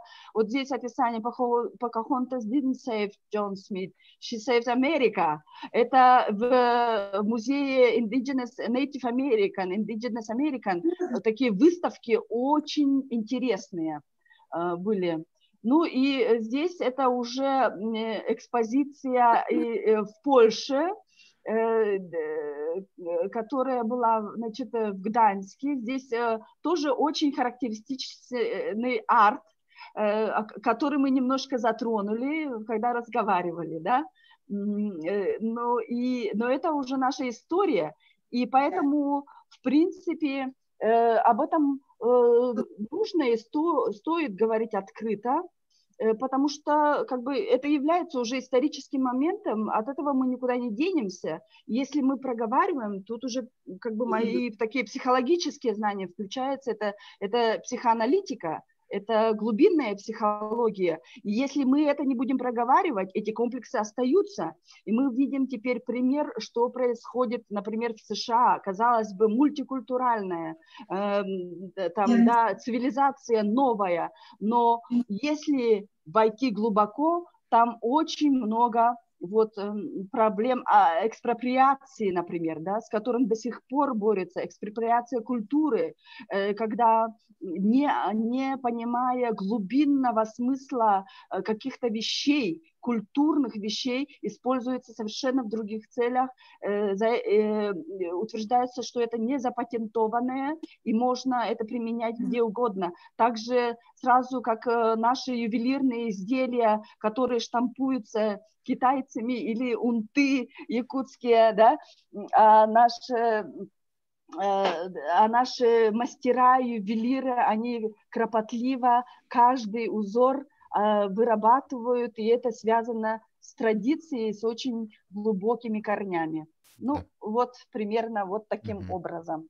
Да, замечательно. Ну, комментарий там такой, да, кстати, у меня есть, да, относительно того, что почему же нету брендов, да, имеется в виду защиты брендов, которые у нас, может быть, действительно наши, скажем, якутские, да, тот же якутский гамус, который сейчас везде, и даже считается, что он уже как бы принадлежит другим, да, народам. И это на самом-то деле и неплохо, с одной стороны, но с другой стороны, оно показывает о том, что мы еще не достигли уровня, когда вот происходит возникновение гильдий, да, это то, что вот в средневековье еще Европа прошла, да, мы это еще не достигли, и поэтому, Ассоциации а когда, защищают да, права. вот когда гильдии защищают права и прочее, это уже возникает, это уже второй этап развития ремесленных культур, которые потом уже развиваются соответствующие трейд-организации, да, так называемые юнионы и прочее, которые потом могут защищать буквально и становиться сами, значит, носителями вот этой марки, которая помогает сохранить какие-то устои или, скажем, каноны, используемые в технологиях. Но это уже, как говорится, эволюция, которая идет всегда и везде, где есть какие-то определенные индустрии. То есть этапы индустрии разные. И вот хотел бы, да, спросить у вас, у нас есть время, на самом-то деле, это все зависит от нас, потому что, как я вижу, много людей нас слушает. Вопрос такой, вот мы недавно, я общался с товарищем из Альбукерке, это профессор, который сейчас Я занимается, знаю его. да, господин Броницкий, да, он тоже вас знает, и как раз он интересуется очень народом Навахо, Navajo Nation, и у нас была такая идея вместе с ним сделать какие-то интересные проекты совместные, но скажите, вот вы, как человек, который побывали в Navajo Nation, да, у этого народа, какие есть, вот вы увидели и сказали, что какие-то есть вещи, которые близкие очень. Действительно ли это так?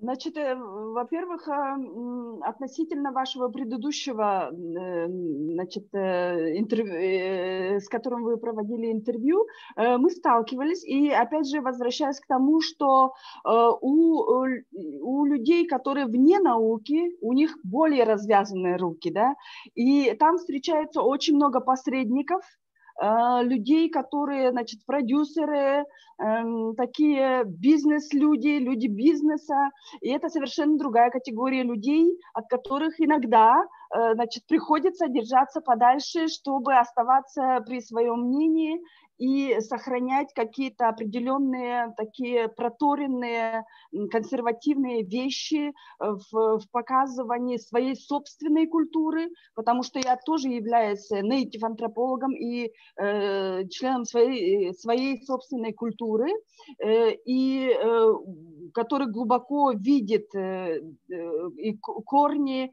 и корнями я полностью в своей культуре, скажем так.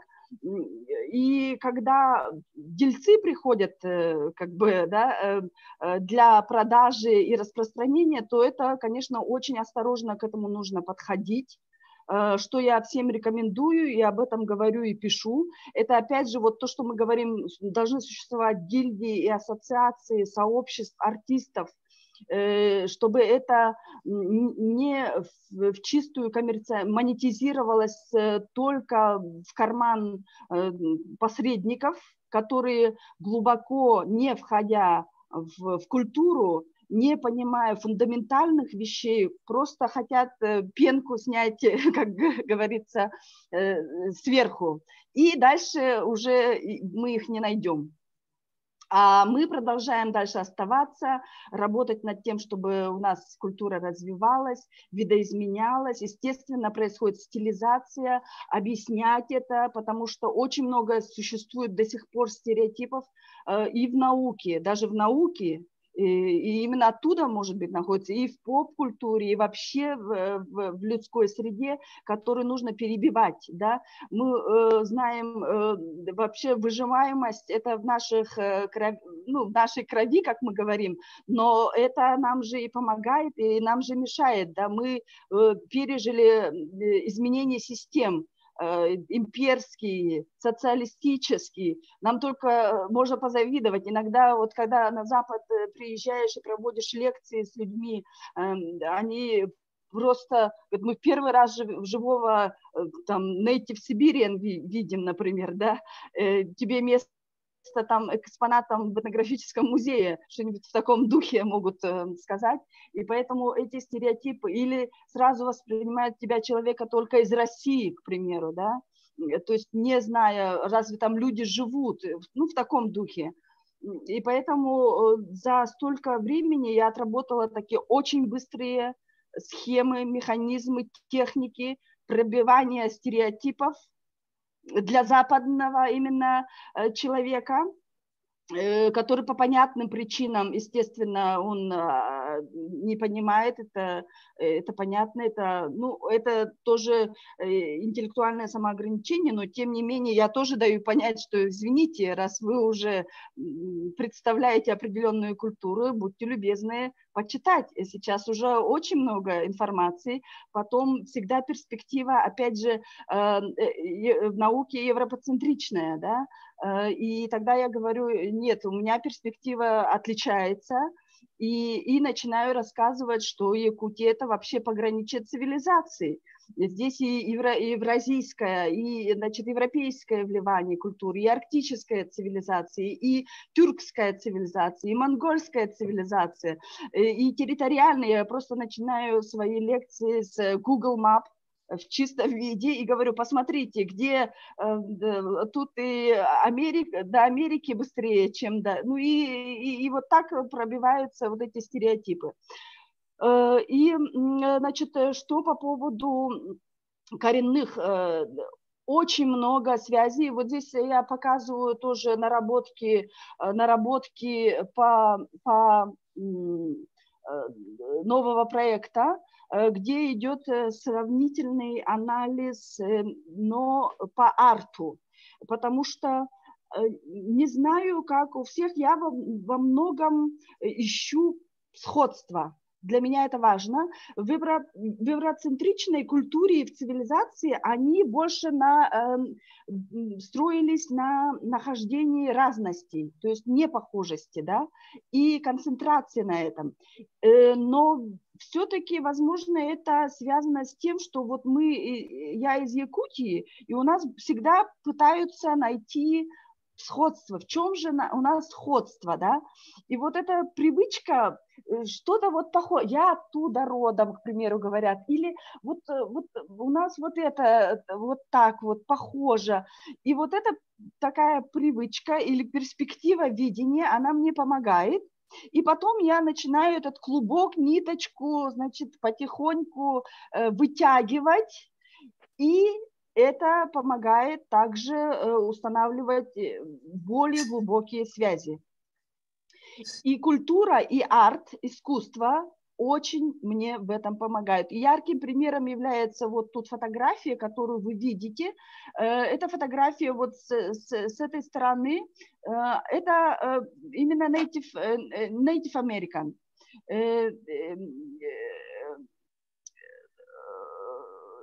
Видите, бисероплетение, оно очень развито вообще в культуре индиан. Я тут могу тоже вот такие вот, привезла я современные уже вещи, но они продаются под лейблом, например, в Smithsonian институт, и они обязательно с отметкой, что это мастер Indigenous сделал. И таким образом процент идет к этому мастеру. Да? а не к посреднику. Это немаловажный фактор. Существуют вот эти гильдии, товарищества, ассоциации, прекрасные работы. Вот видите, бисероплетение, это чисто вот как бы Native American, но уже современная стилизация, которой можно просто, ну, как бы заниматься, что меня очень тоже интересует, чтобы они были, использовались в современности. Это вот такие вот заколки бисер. То же самое есть у нас в Якутии. И вот пример вы можете увидеть, которые берут начало с нашей древности, да, это у нас очень яркие бисероплетения, на узоры на одежде, на унтах, к примеру, да, просто восхитительные работы. И вот на этих вещах, начиная с этого, вот именно проводится сравнение. И если говорить о Navajo people, начну с того, что у меня было, ну, как я сказала, что когда я приехала на Пауау, то у меня было ощущение, что я как бы среди своих. Они выглядят, то есть это все-таки больше, и причем они сами не отрицают этого, они сразу говорят: вы наши кузины, Native Siberian, вы наши кузины, и мы родственники.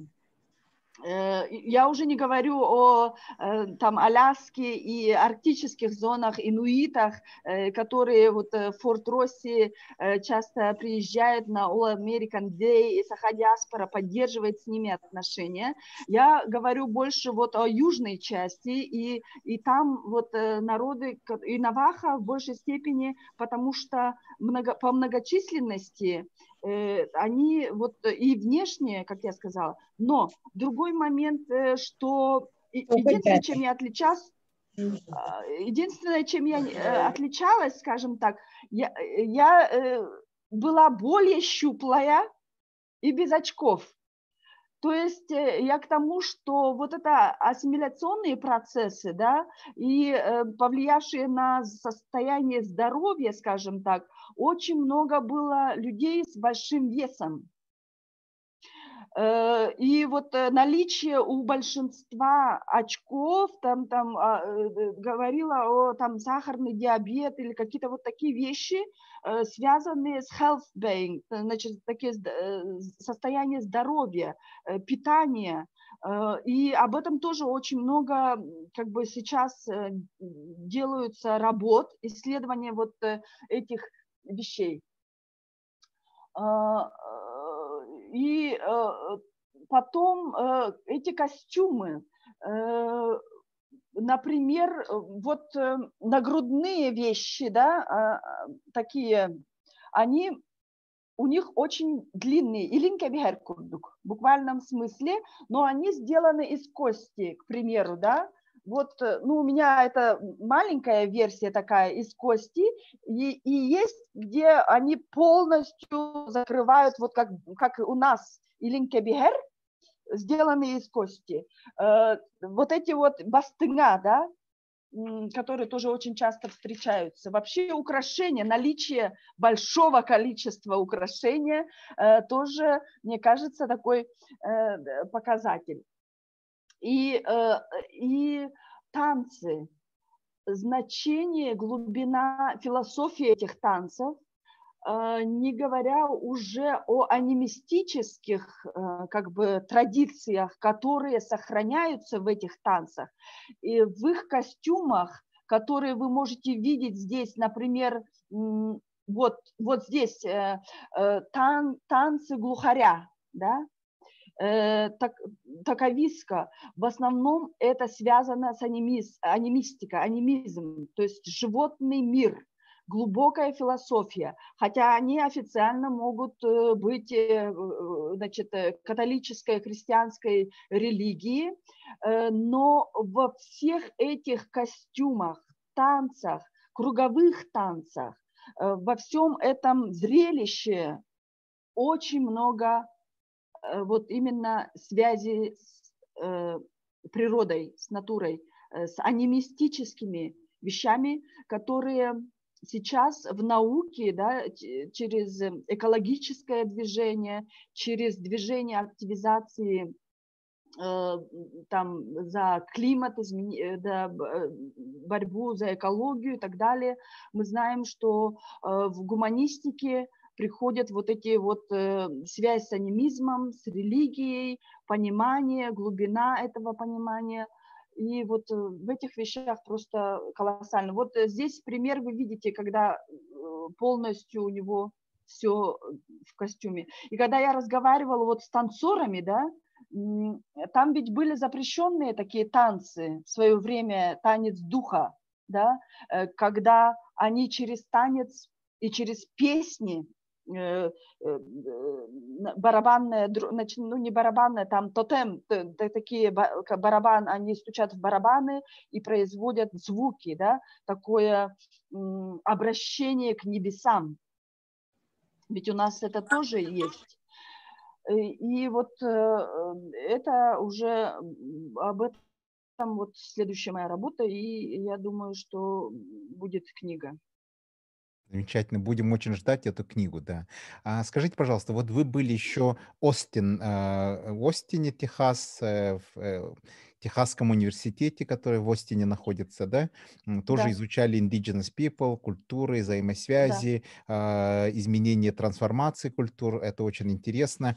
Вот Малая академия наук, которую я представляю здесь как ректор, мы очень интересуемся тоже такими проблемами, процессами, которые идут, как воспринимаются новые культуры, особенно когда идет трансформация культур, связанная с тем, что приходят новые религии и прочее, да, так сказать. Это вот то, например, мы делали очень интересную выставку, не выставку, экспедицию наших академиков, членов нашей академии в Мексику во время там праздника Семана Санта, когда мы видели воочию то, что произошла полная такая интересная трансформация и даже, скажем, слияние разных местных традиций с католическими традициями испанцев, да, и вот эта трансформация, ее преображение было очень интересным таким феноменом, который можно изучать, исследовать и прочее, то есть каким образом люди воспринимают это действительно важно. А говоря о университете Техас Остин, да, вы там встречались с Беллой Бычковой, вот интересно мне. Да, вот у нас, значит, при нашей программе я при каждом университете, кроме Остина, у меня был, ну вот я сказала, Смитсониан институт в Вашингтоне и в Норс-Каролайне, Северная Каролина, университет в Чапел-Хилл. Это один из древнейших публичных университетов штатов. Рядом находится Duke University, тоже один из ведущих университетов вообще мировых, да, в который мы тоже входили. По поводу Остина я попала на факультет Indigenous, изучение Native, но там в основном этот факультет, вообще вот это движение Indigenous, оно показало, что почти в каждом университете теперь появляются центры изучения Indigenous Nation. Это тоже один из важных показателей, насколько идет вперед. Но пока они появляются при таких от факультетах, изучающих Латинскую Америку. То есть в Остине был у меня вот такой случай, очень сильный центр изучения Латинской Америки, который переквалифицировался как бы на изучение Indigenous, и там были представлены чилийцы, там, ну, из майя и ацтеки, изучение вот их. И сам Техас, естественно, это специфический штат, очень интересный. Я очень глубоко как бы имела возможность покопаться в библиотеках, поехать в Аламо, Сан-Антонио и покопаться вот в топонимике, да, как Техас такой, он суровый, он специфичный, он такой консервативный, белый, так, и это действительно так, он такой жесткий. И там, значит, при изучении Восточной Европы, где представлены польская и как славянская группа, да, польский и русский, работает наша профессор Белла Бычкова, которая там вышла замуж и там оказалась, и у нее супруг был очень известный профессор. Джордан. Да, вот, и благодаря вот всей этой ситуации она, значит, там проводит занятия, причем у нее есть аспиранты, которые уже знают якутский, значит, ну, Сьюзан Крейг, дочка Сьюзан Крейг, Туяра. Туяра, Да. вот, она родом сама из Якутии, также, то есть базовые у нее знания, и она теперь антропология после Индиана университета, в котором она получила образование, она теперь там. И еще другая, у которой муж якут, и она приезжала тоже в Якутию, интересуется и пишет о Якутии. То есть прекрасные условия для них. Просто идеальные условия создала Белла Бычкова. Замечательно. И, конечно, ну, там работает. И я ее приглашала, чтобы она поучаствовала в воркшопе и рассказала вот о своей деятельности вот там. Если увидите ее, да, передавайте привет. Я ее, как бы, брат, получается, двоюродный. Поэтому, Хорошо. да, очень Но приятно она было. мало использует соцсети, и Соцсети, вообще там, да. да, соцсети. И, ну, очень занята. Да, я так и понял, да. Потому что я вот думаю, что было бы интересно тоже ее послушать, да, и Туяру послушать, и Сьюзи послушать, да, так сказать, было бы интересно. Ну, просто как они живут, там, прочее. Ну, нужно начинать сотрудничать. Да. Мало как бы послушать, Да, совершенно верно. очень хорошо, грамотно нужно опять же составить договора, потому что в Якутии с этим сложности, хотя, казалось бы, в высших учебных заведениях и вообще в учебных заведениях хотят, чтобы было международное сотрудничество и так далее, но при этом, когда я говорю, ну давайте работаем, я готова сотрудничать и делаем проекты, контракты, но когда дело доходит до юридических, правовых вещей, здесь упирается в бюрократию. Иногда мне тоже говорят, вы не совсем иностранка, чтобы с вами сотрудничать, оказывается, да, вы понимаете. То есть я не гражданин Польши, я гражданин Российской Федерации. И в этом плане я говорю, ну так это удобно наоборот. Они говорят, нет, нам нужен indigenous иностранец, то есть я не совсем иностранец, а как только я приезжаю как бы к себе домой, то меня встречают как иностранца. Да, это Есть такая замечательно. специфика. Да. Ну, я очень, как говорится, рад, что есть такие возможности, и эти все возможности происходят благодаря тому, что у нас как раз в местах таких интересных, как Польша, как Соединенные Штаты, есть наши земляки, которые готовы нам помочь. И вот в Якутии Этот совершенно... потенциал нужно Да, этот использовать и потенциал нужно грамотно. использовать грамотно, но дело в том, что мы же только как бы у себя варимся, да, в своем соку, и сейчас только появляется школа нового типа, да, в Якутске. Например, у нас открыта такая вот очень интересная школа, международная арктическая школа, которая, я думаю, она будет идти очень, ну, у нее хорошее будущее, да, и там ребята будут заниматься, например, по программам international бакалавриата, международного бакалавриата, и это, я думаю, очень Я такой с ними большой... сотрудничаю, и Да. там вот именно возникла именно эта проблема, что я оказалась не гражданином другой страны. Ну да. Но я думаю, что То это есть они все сказали, нам решаемо. нужны Окей. native, то есть Right. я уже не native. Я говорю, ну как же так? Да. Ну, нужно как-то отработать этот материал, и я думаю, что этим тоже нужно заняться, иначе, ну кто, если не мы, Да. первопроходцы. Говоря о том, что вот я все время мечтал и даже вот думаю, да, каким образом бы создать такой академический exchange, да, обмен академический между хорошими такими школами или нашей академией, да, и со школами, например, в Варшаве, да. Я, например, вот все время пытаюсь там понять, как это можно сделать. Например, сотрудничаю немножко, там, веду переписку со школой такой, которая называется Stephen Battery School. Ну Это да, Да, это Известная хорошая, школа, ага. очень-очень известная, очень Мгм. замечательная школа. Там у них IB-классы есть, да, где-то там 80 или 800 детей, да, Мгм. фактически. И я вот знаком с многими людьми, директором школы даже, да.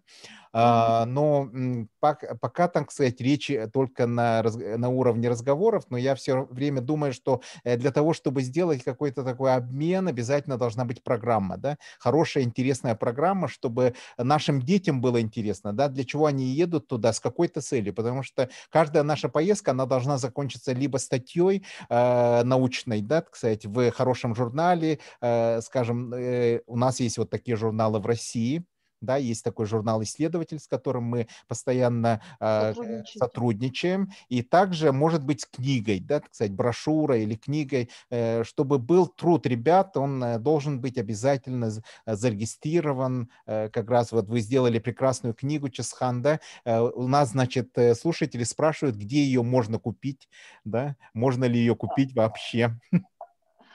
Она еще не опубликована. Вот буквально на днях я подписала контракт с издательством, Мгм. и потому что они мне отправили вот пробную версию, Мгм. и я ее как бы утвердила и отправила на печать и до 10 числа, нет, что я говорю, до 12, что ли, у них есть, ну, как бы определенные договорные условия. Мгм. То есть на Понятно. днях это должно выйти. И вот через коллинг должна распространяться по институциям, с которыми мы сотрудничаем. Мгм. Это те, которые изучают языки native, Мгм. да, и центры по всему Мгм. миру. Мгм. Это и в США, и в Европе, Мгм. в Англии, по европейским странам, во Франции, там, в Испании. Ну и обязательно, конечно же, России и Якутии. Да. Ну и говоря об этой школе, да, Баттери, Стефан Баттери School, да, а эта школа на самом-то деле, она же основана где там, в 18 году, да, 1918 году, и одним из первых ее основателей был Васлав Серошевский. Как раз он был попечительском совете председателем, да, и сидел там буквально в этом здании и проводил вот это совещание, будучи еще в качестве президента Академии искусств, литературы Литературу. имеется в виду, да, литература, и его там очень почитали, естественно, и до сих пор, я думаю, многие знают про него. И говоря об этом, да, вы сами написали книгу, да? Да, Было вот бы очень, она, я тут показываю. да, Видно, да, и очень ее? интересно, да, вот Мгм. это все Это прочитать. вот результат как бы моей докторской диссертации. Мгм, Сейчас я ищу финансы, чтобы перевести это на английский или на русский языки. мгм, Это отдельная тоже очень сложная схема мгм, нахождения финансирования. И вот в 2020 году она в начале года вышла. Будучи в Америке, я ну, как бы ее корректировку делала мгм, на монографическую версию.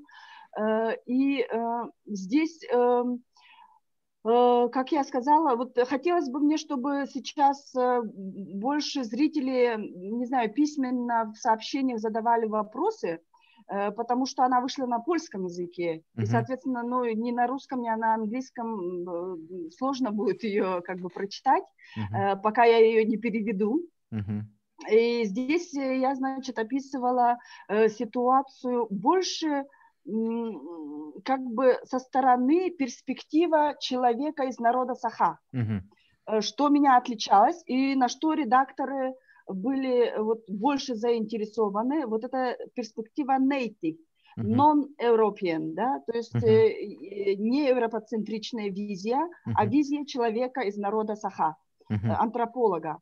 И здесь это как один из примеров анализирования исследователей извне до 20 века, до того, как народ Саха массово начал быть письменным. мгм, Мы все прекрасно знаем, что до начала 20 века изучали нас все, да, в основном это имперские исследователи, Немцы?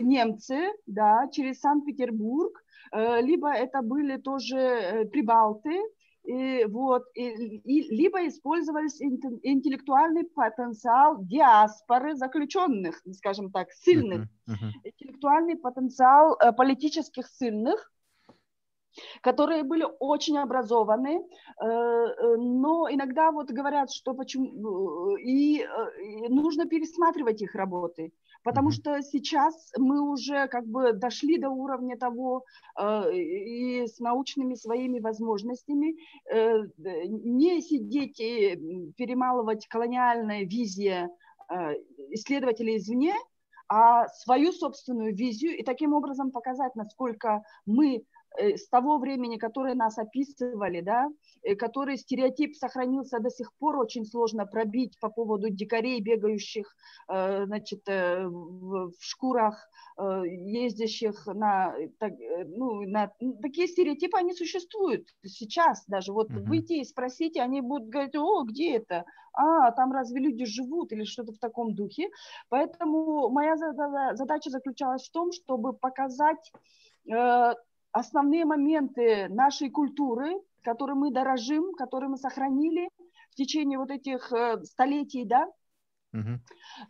и показать, насколько наша культура развивается. Ведь ее считали вымирающей, что это народ будет вымирать, и это была имперская колониальная такая визия, что эти народы, они вымирающие, но мы знаем, например, прекрасную работу Михаила Тырылгина о феноменальности выживаемости народа, которую я тоже использовала, все возможные потенциальные работы, которые у нас существовали, арктическая циркумполярная цивилизация, о вливаниях тюркской цивилизации, о происхождении монгольской цивилизации. Я пыталась все сюда, значит, использовать в концептах научных, чтобы рассказать о современности, о современной культуре. Здесь я также описывала, что происходит с нашим бумом кинематографа. Да, потому что это мои современники, я их всех прекрасно знаю, и мы с ними общаемся прекрасно, так, это мои друзья. И, естественно, я воспользовалась этим случаем и рассказывала о наших скульпторах, о моих друзьях, да, которые скульпторы, ледовики, опять же, с которыми я ездила и участвовала в этих фестивалях, имела честь, да, ювелирка прекрасная, ювелирные украшения, которые достойны многих фестивалей, и гордость нашей культуры, меховые изделия, и многие другие вещи, арт, искусство, художественная литература. И вот это как бы обзор такой его якутских работ, причем ведь его работы, они тоже имели специфику, они были работы официальные, цензурированные через Имперскую академию наук, Российскую академию наук, которые упорядочивали под цензуру того дискурса, да, колониального, те материалы, этнографические материалы, которые, чтобы заработать, он вынужден был передать Академии наук. Но он сохранил другие материалы, которые пошли, как он документалист, одним из первых документалистов, и который берет начало в натурализме, да, в литературе, в художественной литературе, как натурализм Эмиля Золя, французская школа. И он описывал буквально каждодневное пребывание во всех наших, например, в Среднеколымском улусе, когда он был в Верхоянский улус, в своих воспоминаниях, в Намский улус. И из этих вещей он, значит, собирал материалы, и через возвращающихся сильных, которые прятали где-то там в подошве, в швах своих этих шинелей, значит, в швах они тайком перевозили и передавали эти материалы сестре Серошевского, которая была, к счастью, на тот момент работала в издательстве корректором и помощником редактора. И эти якутские работы вышли именно в период колониальный, когда просто все работы были именно как бы европоцентричные, то есть это дикари и так далее, не имеющие ничего интересного в своей культуре. А там, значит, Серошевский называет, например, Хайлах, первое произведение на якутском языке, называет главные герои произведения, литературного произведения в колониальное время Сахалар, да, якуты. И только иногда, значит, появляются там такие посредники, как бы от имени ссыльного. Он показывает и рассказывает там про уйбанчика, который реально существовал. Уйбанчик Слепцов, к сожалению, который умер от того времени пандемии. Опять же, на период пандемии у него очень интересная, глубокая философская работа натуралистического характера, называется «Дно Нэнзи», «Предел скорби», на основе которого был поставлен фильм Балабанова «Река». Но интерпретация все-таки, я со своей точки зрения, как человек из культуры Саха, вижу ее совершенно по-другому. И, например, мне звонили здесь с экспериментального театра с просьбой написать сценарий по произведению Серошевского.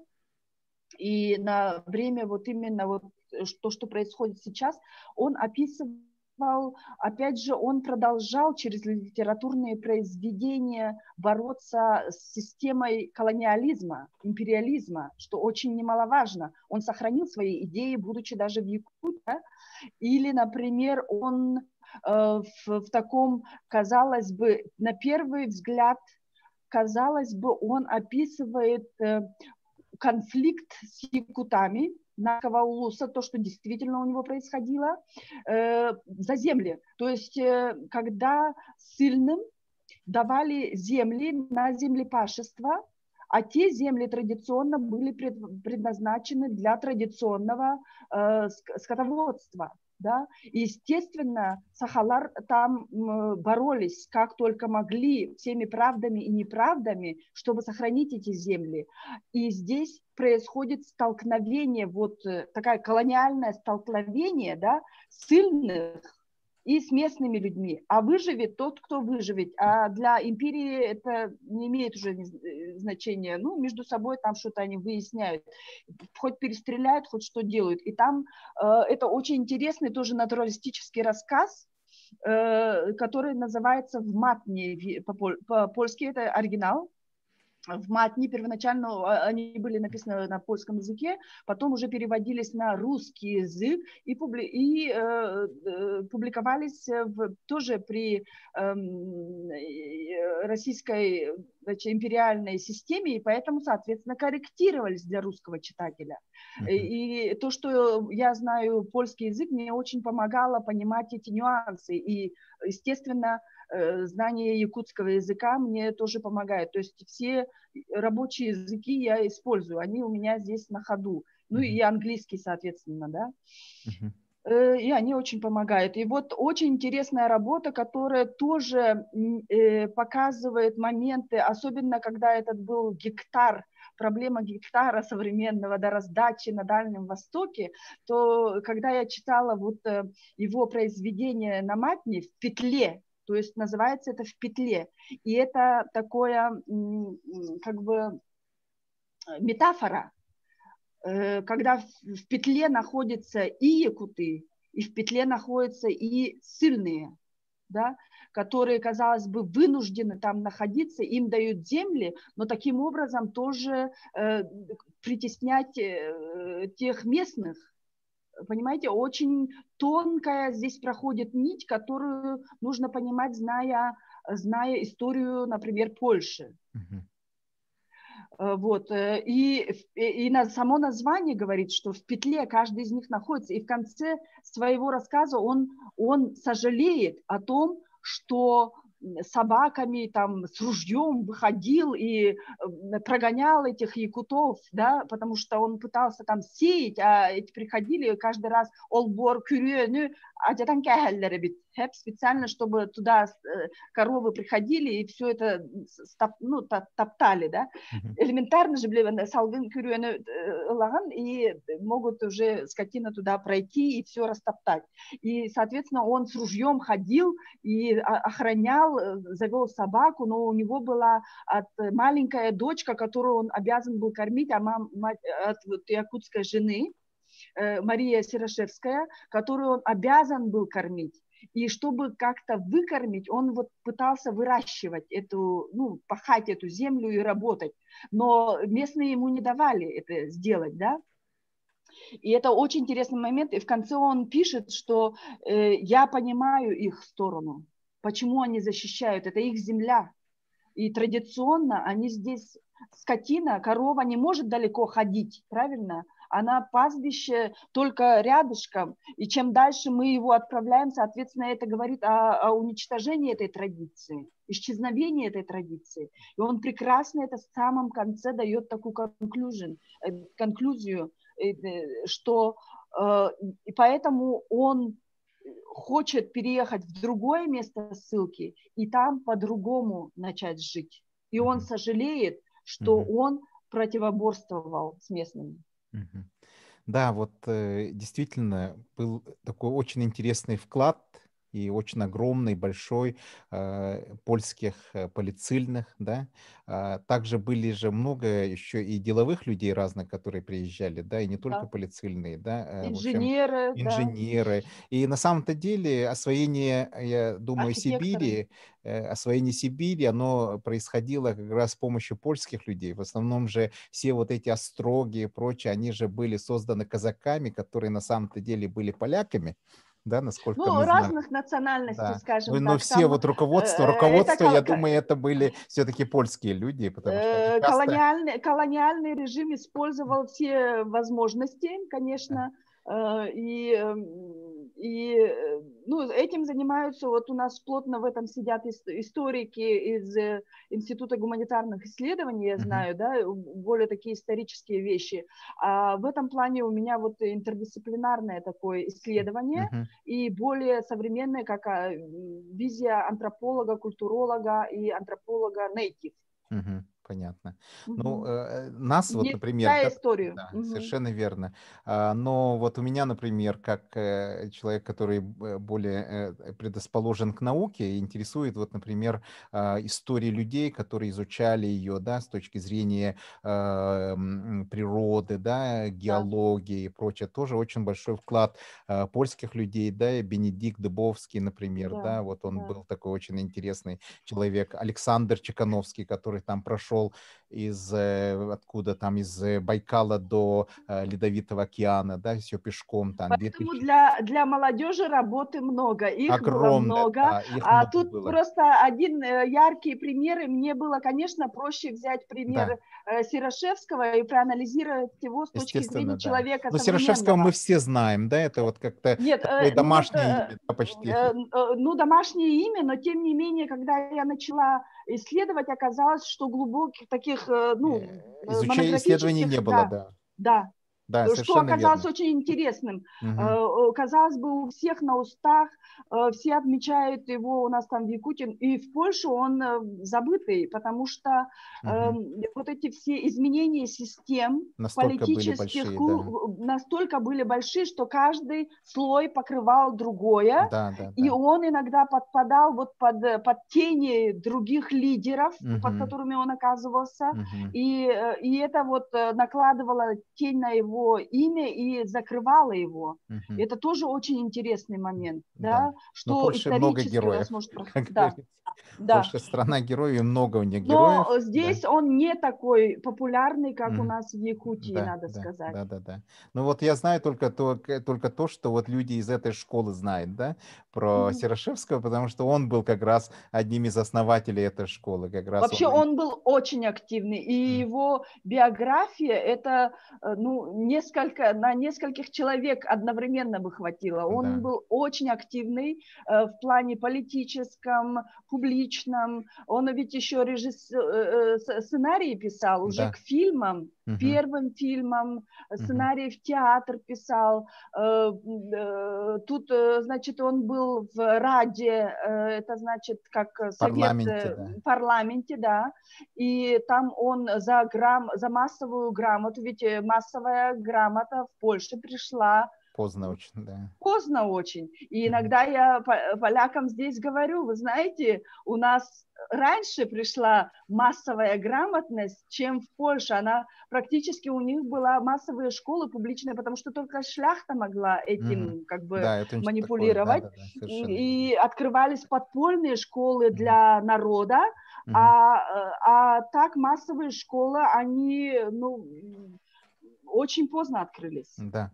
Ну и такой же был очень довольно жесткий, скажем, исключительно классово ориентированный режим Джозефа Пилсудского, да, фактически это ему тоже говорят, да, что вот сейчас, ну, история так изменилась, сохраняет его памятники, название его улиц, как практически как у нас улицы Ленина и памятники Ленина везде, так же, как и улицы Пилсудского. Вот иногда, сначала мне казалось, что все улицы Ленина переименовали на улицы Пилсудского, но когда я более глубоко вхожу в историю, в культуру польского народа, я вижу, что это было вождество, да, от которого они пытаются тоже, вождество, от которого они тоже пытаются избавляться. Таким образом, он, как соратник Пилсудского, их иногда называют пилсудчики, и сразу такое темное прошлое, негативное, и сразу это стереотип, то есть как бы закрываются. То есть мне надо было еще дополнительно пробивать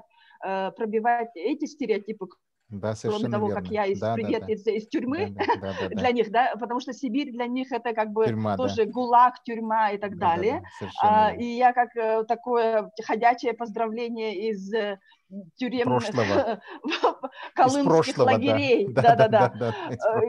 Представьте себе, насколько это сложно пробивать эти стереотипы, причем надо быстро это делать, чтобы перейти предметно к разговору. Да, совершенно еще верно. пробивать Серошевского. Да, действительно, потому что Пилсудский же, он за собой же потянул очень большой такой хвост, да, разных людей, связанных с ним, которые поддерживали его вождизм, да, получается. Да. Но это был колоссальный стратег, и благодаря ему Польша стала независимой. Это тоже надо понимать. То есть всегда есть несколько перспектив, да, и односторонний отбор, прием информации, это тоже не есть совершенно верно, хорошо. Да, совершенно верно.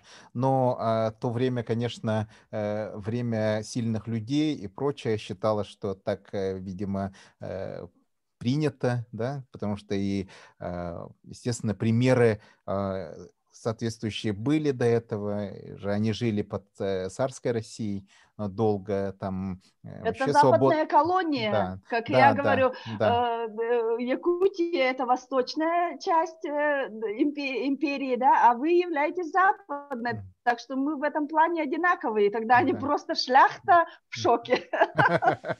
Но это действительно была какая-то трагедия для страны, которая еще там в X веке имела там свою государственность и прочее, как она разделилась. Да, она разделилась же сильно. Вообще на карте не было да, ее Польши. Этой страны еще, она это просто фактически исчезла. Да. У них уникальная история, которую тоже я изучаю, и просто это вызывает уважение, да? Когда разделов в Польше было несколько, страны не существовало, но они ее сохранили, получили эту независимость. Ну и сейчас у меня тут за окнами, как говорится, происходят различные волнения, и в этом плане, как для человека науки, мне очень интересно находиться здесь. Мне очень часто говорят, почему же ты выбрала Польшу и там сидишь?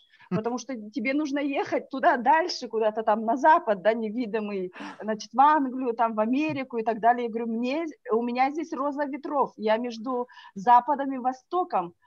И постоянно здесь что-то происходит. То Украина, то Белоруссия, то в самой Польше происходит.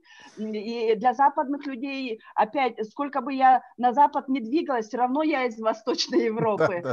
Да. И когда я приезжаю, например, Европа здесь в этом плане, это не якутские территории, поэтому передвигаться из Варшавы очень удобно, пока пандемии не было. Поэтому транспортная схема, она очень действительно удобная.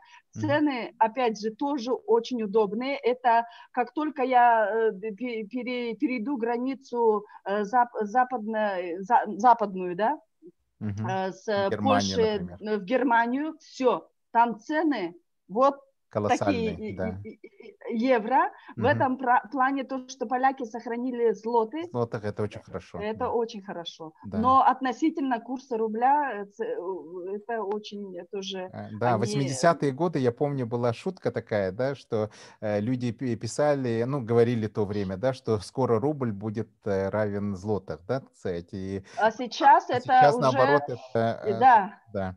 Это уже исторические вещи, которые должны историки изучать, почему так вот в то время А мы относились к манипулируем злотах. знаниями современности. Да, Ребята у совершенно нас верно. будут жить в будущем и живут Да, уже в да. будущем. Живут Поэтому я рассказываю то, что есть в действительности. Да. И мне вот, например, всегда интересно, да, разные города Польши и прочее, Лодзь, например, со своими очень интересными традициями, индустриальными, скажем так. Да. Я всегда говорю тоже, вот в Польше очень интересна, например, архитектура. Из-за того, что это была раздробленная такая страна, на разные цивилизации. Это прусская цивилизация, прусское государство, Австро-Венгрия, Австро-Венгерская империя, Российская империя. И даже архитектурно, будучи в одной стране, я всегда все говорят, Польша, что там можно увидеть? Я возмущаюсь и начинаю говорить,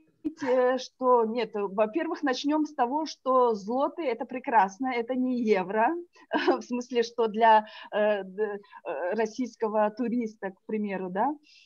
Потом в одной стране вы можете увидеть архитектурные, культурные разные вещи. Вы приезжаете в Гданьск, наследие, да, архитектура совершенно другая, влияние голландское в архитектуре, вы увидите сразу прусская, Калининград, я знаю, туда в Кёнигсберг ездят, но это только малая долика, жемчужинка, так, а основная часть, она находится именно в Трюмеште, это Гданьск.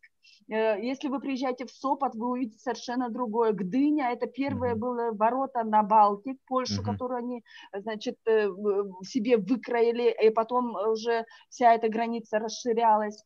Если вы приедете, к примеру, в Силезия, это совершенно другая культура, Моравия, другой Силезия. язык они утверждают. Моравия, это чешские, да, туда вещи, австро-венгерскую архитектуру вы увидите, это Познань, Вроцлав, совершенно очень интересная, уникальная архитектура. Варшава, она, конечно, была вся во время войны в ужасном состоянии, это был город-призрак, но восставший из пепла, в этом плане я сравниваю, например, с Фениксом, да. Вы увидите фотографии послевоенные, это просто одни стены. Ужас. Это ужас, который люди собрались, солидаризировались и восстановили его, настояли на том, чтобы восстановить старый город, и он попал в список ЮНЕСКО восстановленных старых городов. Замечательно. Или Краков, прекрасный, просто жемчужина. Богемский город, да? Да, это и в этом плане вот это старая столица, и в этом Нижняя плане Силезия, Краков или как и там она Варшава, называется раньше? Малопольска. Малопольская, да. И, значит, Краков и Варшава – это как Санкт-Петербург и Москва, такая тихая революция. Да. Королевский город. Да, королевский город, там королевский замок, там все сохранилось, потому что, значит, там находился вот штаб-квартира, скажем так, фашистов, а потом уже наши маршалы все это сохранили, Сохранили, да, сумели освободив, сохранить, да, да, освободили очень быстро, чтобы сохранить ее от разрушения. наследие. А, И да, это наследие. Краков просто прекрасен. И Мгм. стоит тоже приезжать. Ягеллонский университет, это тоже. Я мечтала сначала в Ягеллонский, но бывала в Варшавский, и так и осталась в Варшавском университете. Ягеллонский, да. Но иногда сотрудничаю. У меня рецензент была из Ягеллонского университета, и мы сотрудничаем тоже с антропологами из Да. Ягеллонского университета. Вот у меня был очень интересный такой знакомый мальчик, ну, он немецких кровей, фон Шверин. Да, это очень известная семья в Германии. У нас в России они связаны с тем, что они как раз являются родственниками близкими Романовых.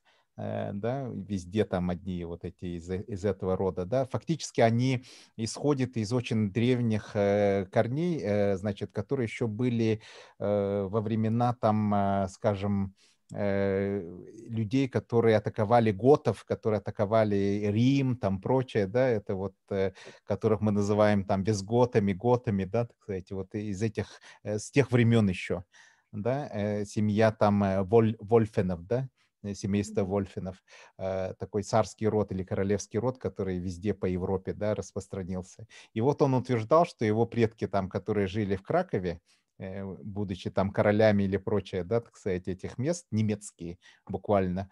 И они, значит, он утверждал, что они оттуда буквально и являются славянскими людьми изначально. Я говорю, как? И он мне доказывает, пытается доказать, что в Кракове, да, жили люди, которые называли себя вандалами. И он утверждает, что до сих пор эти вандалы там живут, и если вы приедете там в Краков, пойдете в местный рынок, вы услышите вандальскую речь. Ага. Да.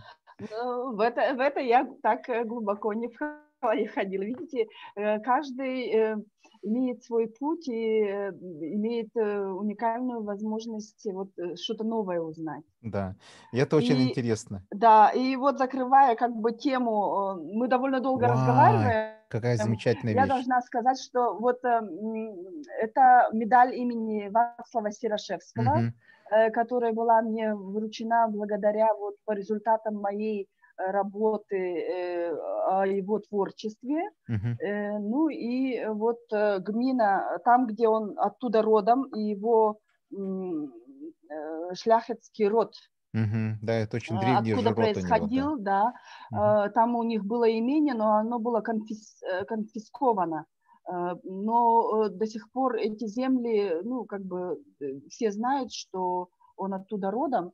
И мгм, вот гмина Тлуш, бурмистр, мгм, они мне официально торжественно вручали вот эту вот награду, медаль, мгм, как бы за успехи по анализу творчества Вацлава Серошевского, за популяризацию его имени. мгм. И вот то, что поставили мы первое якутское СРГ перед школой имени Серошевского, с которыми мы тоже сотрудничаем. И я думаю, что они тоже были бы рады сотрудничать, если вы заинтересуетесь вот именно со школой имени Серошевского, да. Да, это было Я бы думаю, интересно. что это было бы интересный проект. Мгм. Замечательно за предложение, да. Мы всегда за то, чтобы были у нас академические такие обмены, и постоянно мы пытаемся сделать так, чтобы у наших ребят были возможности для изучения культуры разных народов, естественно, таких далеких, но одновременно таких близких. Близких исторически, близких по разным обстоятельствам нашей жизни. И, кстати, многие люди в Якутии носят такие польские фамилии. Я не Мне знаю очень почему. часто говорят. Да, Мы все прекрасно знаем, почему. почему, да-да-да. А скажите, пожалуйста, вот кулаковские, они реально кулаковские или как-то имеют отношение к кулаковским польским? Я думаю, что это, значит, польские корни этой фамилии однозначно. Одно. И сюда приезжал тоже Кулаковский наш Петр на стажировку Мгм. и занимался этим вопросом. Вообще фамилия Кулаковский тоже очень здесь известная. Да, это же самая знаменитая фамилия, наверное, Польши, потому что это Самая же знаменитая Новак. Новак. Нет, нет, имеется в Да. виду исторически знаменитая, потому что Ну, есть, Кулаковские же, да, это же, шляхетные. да, это же Рюриковичи. Да. Да. Есть, и еще должна заметить такой факт, что многие шляхетные, так скажем так, назвиска, да, фамилии, Мгм. они в связи с этими ссылками и гонениями этой шляхты во Мгм. время и здесь сократились, уменьшились. Мгм. И когда я говорю, у нас в Якутии шляхетские фамилии сохранились, которые исчезают, скажем так, в Польше, например, Евловский – это совершенно якутская фамилия. Да, когда они- Явловский, это якутская фамилия, да. А тут у нас есть известный тоже ученый Евловский, он прямо так удивляется и все время говорит, мне нужно поехать в Якутию и встретиться с моими этими, Родственниками. ну, родственная связь они еще не доказали, но тем Мгм. не менее, как бы с этими однофамильцами он Да. хотел бы встретиться. И он говорит, в Польше нас не так много, то есть все они родственники эти Евловские, которые в Явловские, да. Польше. Да, у Да. нас здесь очень много, довольно То, много. что была очень большая миграция поляков, Мгм. интеллигенции по многим странам, как я уже сказала, диаспор польских, и они поддерживают между собой связь. Это очень тоже интересный момент, который нужно бы было исследовать Исследовать, для да. нас. Мгм. То есть большой материал, много возможностей исследовать это сейчас появляется, да, и я тут так как раз говорим ребятам, что действительно много можно изучить, исследовать, и это все очень интересно. Поэтому изучайте историю, интересуйтесь побольше, Не читайте только книги. историю, несколько, Да, будьте свободны в своих да, мыслях. да, Это совершенно прежде верно. всего. Вот это хороший совет, да, будьте свободны в своих мыслях. Но, естественно, мы говорим, что вы книгу свою, которая комиксы, да, все интересуются этим, да, соответственно, если что мы узнаем об этом, да, мы обязательно на сайте Малой Академии Наук опубликуем, где можно Хорошо. приобрести данную книгу, если она будет печататься у нас в Якутии, возможно, да, потому что я так думаю, что это очень нужная вещь, и соответственно, было бы замечательно ее и иметь, да, прочитать. У нас же люди любят очень книги, и мы Да, любим покупать книги, да, мы даже сами пишем книги. В Якутии это такой конечно. большое такое Бум явление, да, книжный. бум книжный, да, Да, каждый хочет да. И написать это свою книгу. прекрасно. И это И это прекрасно, да, мы прекрасно. такой книжный Мгм. народ. Мы с вами проговорили 2,5 часа. Ну, извините, что я вас занял так много времени, но Ну ничего, замечательно, что вы так мне было словоохотливо приятно. рассказали обо всем, что мы узнали много сегодня замечательного. Я думаю, что это будет очень интересно для наших слушателей. А Ребята, пожалуйста. вопросы из зала были у нас Да, но какие-нибудь? были Вы их такие обязательно, где купить вот вашу книгу, да, Ага. естественно. Ну, это зависит от юридических правовых контрактов, договорных условий, как говорится, тоже. Но, Да, естественно, для своей родной республики я экземпляры буду высылать. окей. Спасибо большое на этом, да. Всего доброго Всего и доброго. Как желаю сказать по-польски ребятам «до свидания»? до видения, До видения, до окей. zobaczenia. Окей. Вы желаете ребятам нашим, пожалуйста, пожелания Э, нашим ребятам? Да, и ребятам хотела бы пожелать выдержки. Будьте, как вот я уже сказала, будьте свободны в своих мыслях и уверены в том, что вы делаете, мотивируйте. Если вы видите, что вы правы, то делайте четкие аргументы, берите хороших рецензентов, это как поддержка, и идите вперед. Только вперед. Да. Замечательно. Спасибо большое. Всего доброго. Да, очень таким С да, наступающим Новым наступающим годом. вас тоже, да. Спасибо большое. До До свидания. Было свидания. очень приятно.